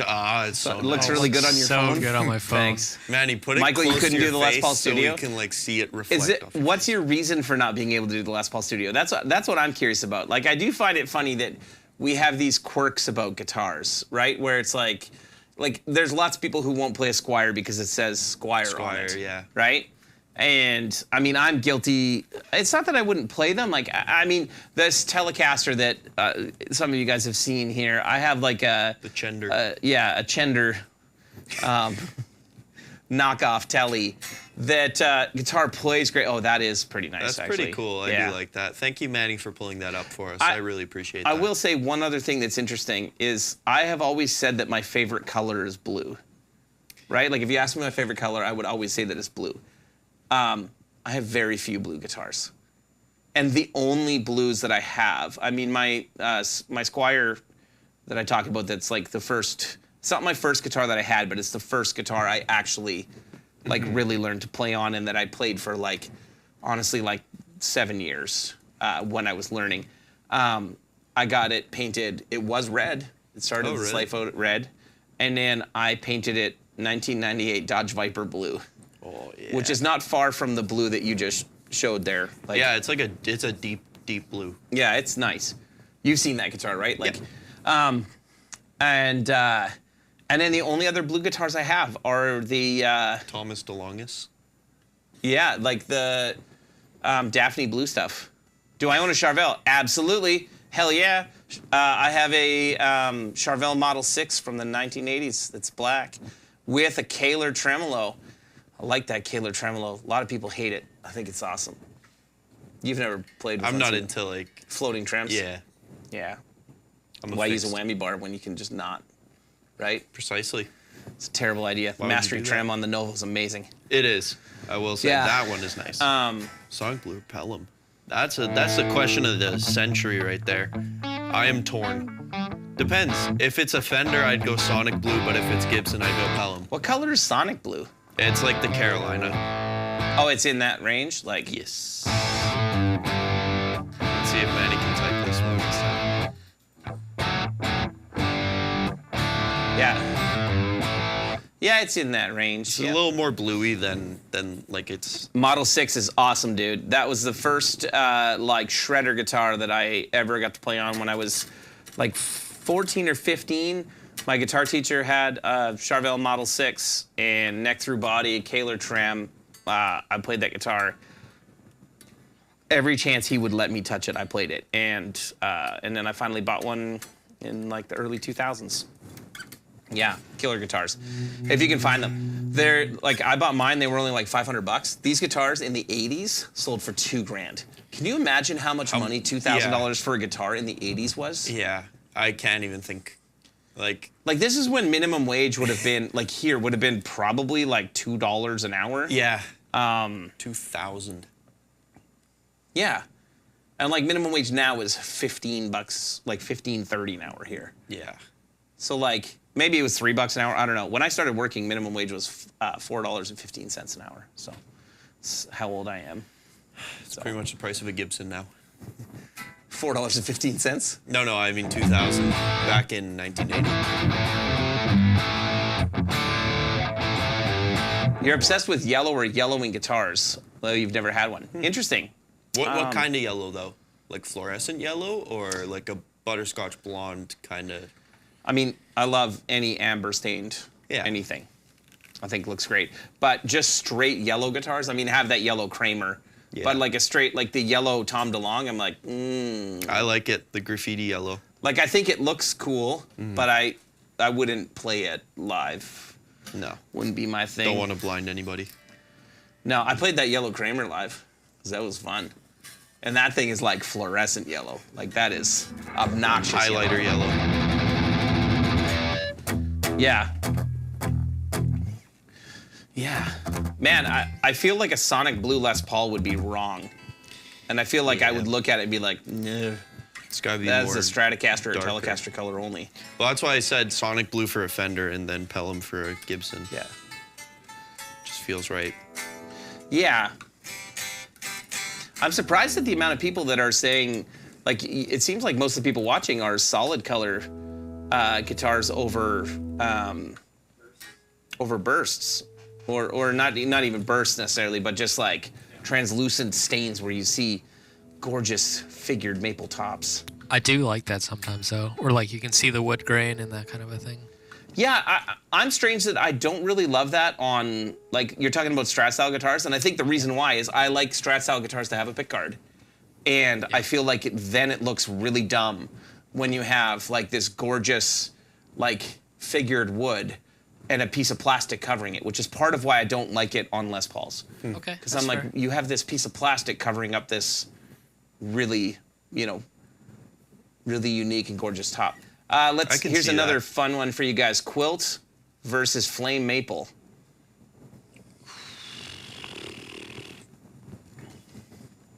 Neither. I'll wait. What? I don't really like any of them. I don't like flame. What's that? I don't like flame and I don't like quilt either. But if I had to go with one, I'd have to go with the flame because of PRS. The PRS flames are super nice.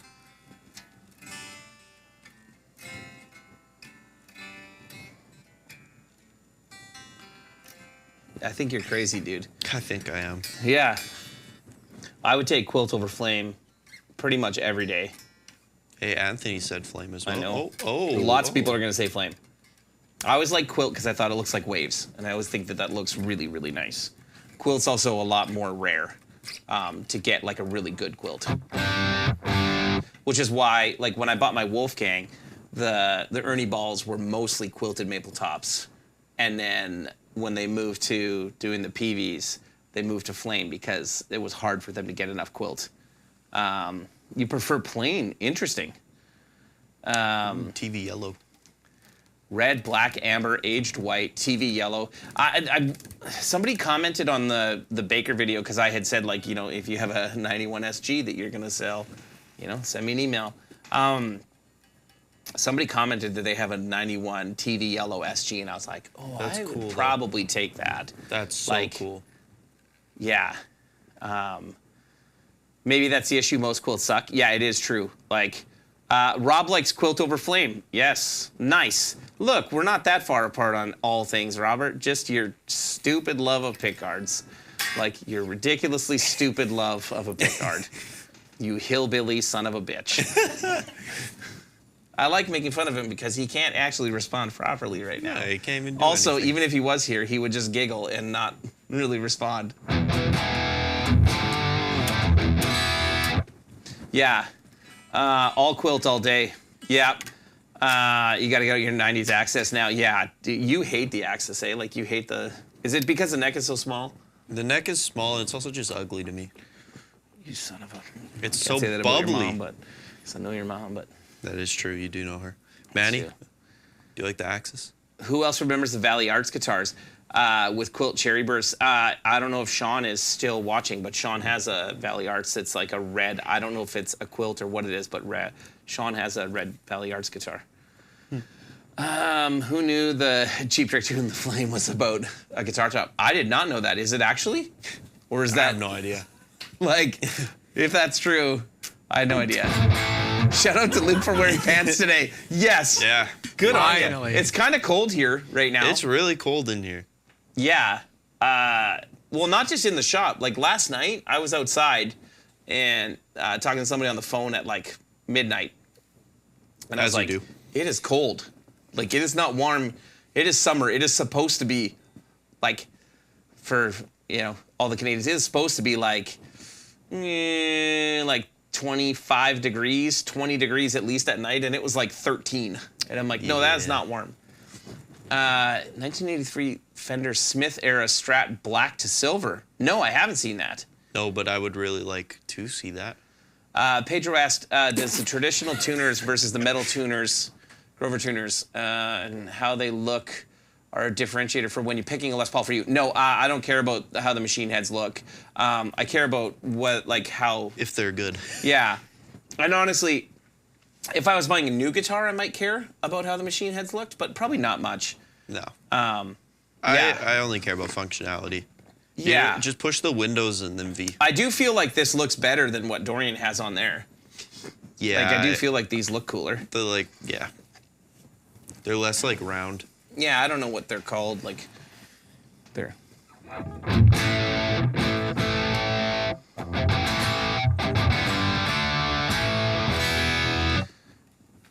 Check out the Fender FMT Custom Telecaster in amber at Sweetwater next time you're in town. 57 in the neck and pearly gates on the bridge. Nice. Rob, I don't giggle. I laugh like a man. Hands down, you giggle like a schoolgirl, buddy. Sorry. Yeah, the next time I see you, I expect it to be like, Like, that was a good one. yes. All things make me laugh. That one Robert. was funny. Robbie. Bacon. Robert Bacon. Do you guys have any other questions for us? Because we're getting close to 2 hours here, and I've been rambling on about this shit for a while. So, I think the long and short of it is if you watch the Rob Baker video with Rob and I, if you haven't, go watch it on his channel and drop whatever comments you want. Make sure you go and vote for no pickguard on Les Pauls, please. Because Rob said he's going to transfer all his subscribers over to Rev if I win that contest, so that would be great. I think he just said he would rename his channel the Rev Amps channel. That was the deal, right, buddy?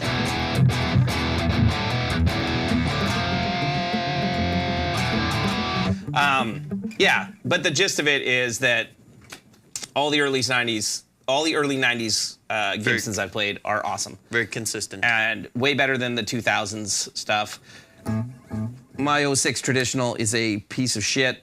The Lucille's great too. The Lucille's great. It's a 97. Silver bursts are awesome. Yeah. So, no, they're not. No, we're not going to say that.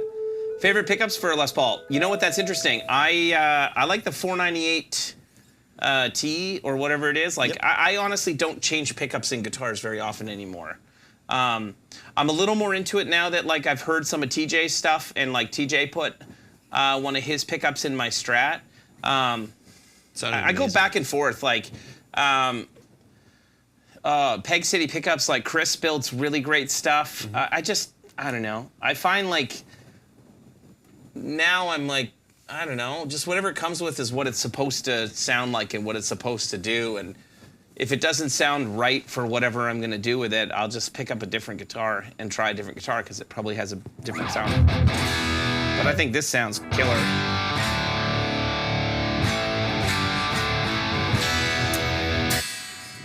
Yeah. Would you leave the pickguard on a Les Paul if it was clear plastic? Nope. I wouldn't even. Nope. I wouldn't even buy it if it had a clear plastic pickguard. No, it just shouldn't even be there. It's an abomination. Anybody see play / seen a Mosrite double neck like the Larry Collins model? No, the only double necks I've ever played, I played the like SG double neck thing back in the like 90s. The ED S125 or something. Yeah. The Jimmy Page one, the Stairway to Heaven one. Yeah, which I like. I mean, I've never wanted one. Like that's never been one of those guitars that I'm like, oh, that's cool. Yeah, I could definitely use this. Yeah. Yeah. It's like Steve Vai's 3 gems that he's got. Oh, the Hydra. Yeah, I've seen that. It's not 3 gems. No? No. Isn't it 3 Ibanez though? Well, it's an Ibanez. They made it for him. No, it's like a bass or a baritone and a 6. Like it's. I didn't even know that, and I've seen it. You've seen it? You saw it at NAMM? No, it's in Arizona. Oh. In the Musical Instruments Museum or something like that. I saw him play it. Oh. So, Rob Baker said in the deep voice, haha, that was not the deal. So.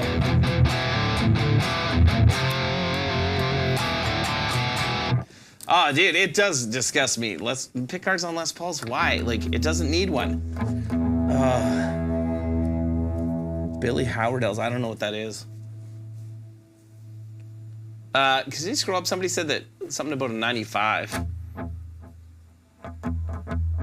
I got a pretty beat up 93 Studio, and I agree they're great. When I bought it and tried it in 95, but it wasn't that great. Okay, did you have to do anything to make it great, Kevin, or did it just kind of over time become cooler? Because I am curious about whether or not there's any like truth to that the like wood settles out. I don't know. It seems weird to me that like once it's sealed that it would really move that much, but I mean the guitar necks move all the time here, so. It's just the joys of living in Manitoba. Yes, yes.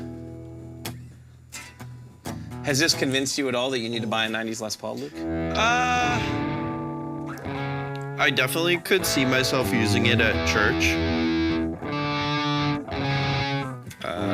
Just for like big chords, but I don't really. Man, I never bring my cheap. Les Pauls to church. You should. I feel like they're not the right fit for that music at all. There's a worship guitarist on Instagram. I think it's No Jimmy way. Riggs. Really? Hold on. I think his name's Jimmy There's Riggs. a worship guitarist hold on. Instagram? Uses a 79 custom. Who would have thought that worship guitar players would be on That's Instagram? where they are. On Instagram. I thought they'd be on Facebook. Manny's on Facebook. Manny's on Facebook. Look him up. Yeah. The Manny. That's his name, the Manny. Anyways, yeah, he uses a 79 custom on Sunday mornings, and it sounds great. It's the move. 91 Les Paul is your dream. Yeah, it's a very attainable dream. It's a good dream, too. Yeah. They are still reasonably priced. Like, you can still pick them up for, like, I bought this for $2,200. So, and a new Les Paul here, like that's $2,200 US, but a new Les Paul here is 4,000 Canadian is what 3,000 US, yeah. Like 4,300 with tax here. Yeah. Which is like 3,000 US. You're not a Les Paul guy at all, are you, Manny? Thank you. How come? I just never got one, and then I didn't really play any until I was here. I've always wanted one, but I just haven't played them much. Nothing has wowed you though, right?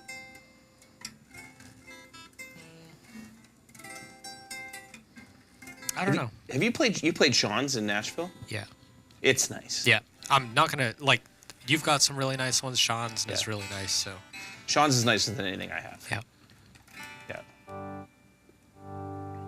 Yeah. Just not my thing, I think. Yeah.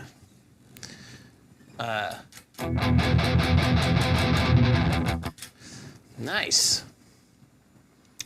Bought it last year. Nah, it's great, even unplugged. I wonder if it's the ebony fretboard. Yeah, there's a lot of talk about that I noticed too. It's heavy as fuck, and yeah, that's like 9 pounds. Nice. Sweet. Yeah, I'm on the hunt, kind of. Passively on the hunt. Exactly. If it comes up, then Like great. if you see a deer with your vehicle and you want to get rid of your vehicle Oh, and get no. some food. Here comes the money. Like what Luke's gonna do with his car soon. Take care of his Slowly. car. Get her. Manny, you should buy my gold top. Nope. First, There's legit no one, like, I'm not kidding, guys. Every guitar player friend that I have that are legit guitar players. I don't mean like just, people who are just starting out. Anyone who has played at any level of a career that has touched that guitar has handed it right back. And I have spent almost, not as much money as I spent to buy the guitar, but not far from what I spent to buy the guitar, because I bought it for $2,000 back in the early 2000s, right? Like in 2006, 2007, somewhere around there. Man, everyone who has tried it has handed it right back. And a lot of people have been like, oh yeah, no, like I can make it cooler. No. Like Paul Yee had it, was just like, this guitar is helpless. I'm like, yeah, I know. Like Bruce has had it, Dan Blom's had it, John Scott from Bluesman Vintage has had it. Like there are so many people who have had it to try to make it better. I think it is just gonna end up being one of those guitars that like, it's a nice art piece. You can hang it on the wall, it looks really great. Yeah, because I don't even know if I can in good conscience sell it to somebody. We'll see. Maybe one day I'll be like, yeah, well, whatever, put it on Kijiji and see what happens, but yeah. Or maybe Luke will buy it. So. I hate to say it, I will not be buying it. What's that? I hate to say it, I will not be buying it. Yeah. You love Les Pauls until I play your GGT. Yep. I mean, DGTs are unbelievable. They're incredible. Yep. All right. Any other questions? If not, we're going to get out of here. It's been 2 hours. Firewood. Yeah, I'm not going to do that with it because it still looks really, really, really nice. And I am one of those people that like, I like guitars because I view them as like the same as people view paintings. I just think they look awesome.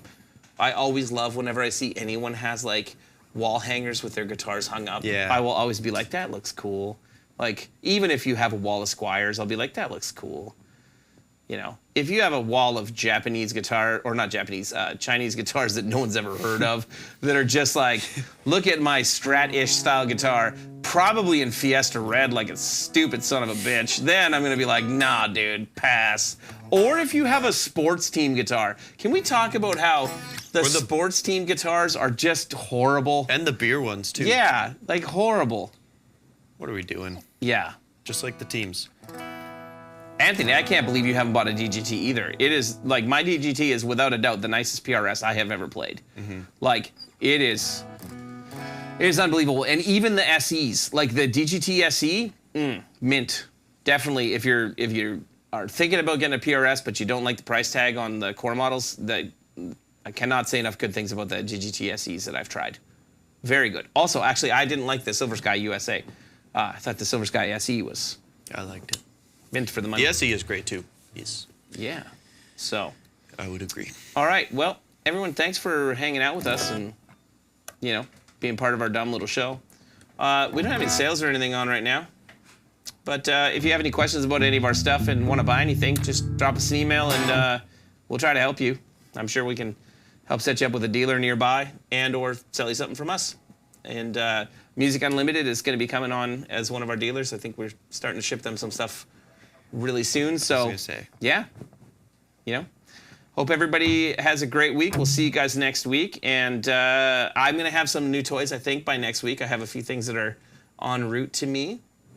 Hopefully, hey, what's going on? Hoogie shows up right at the end. Hoogie! Yeah, there he is, lurking. What's up, buddy? Just lurking. So, yeah, everybody have a great week. And then next week, we'll see what fun toys everybody's got and how Who's everybody's here? week was. And, yeah. So, thanks, everybody. We'll see you guys on the next one.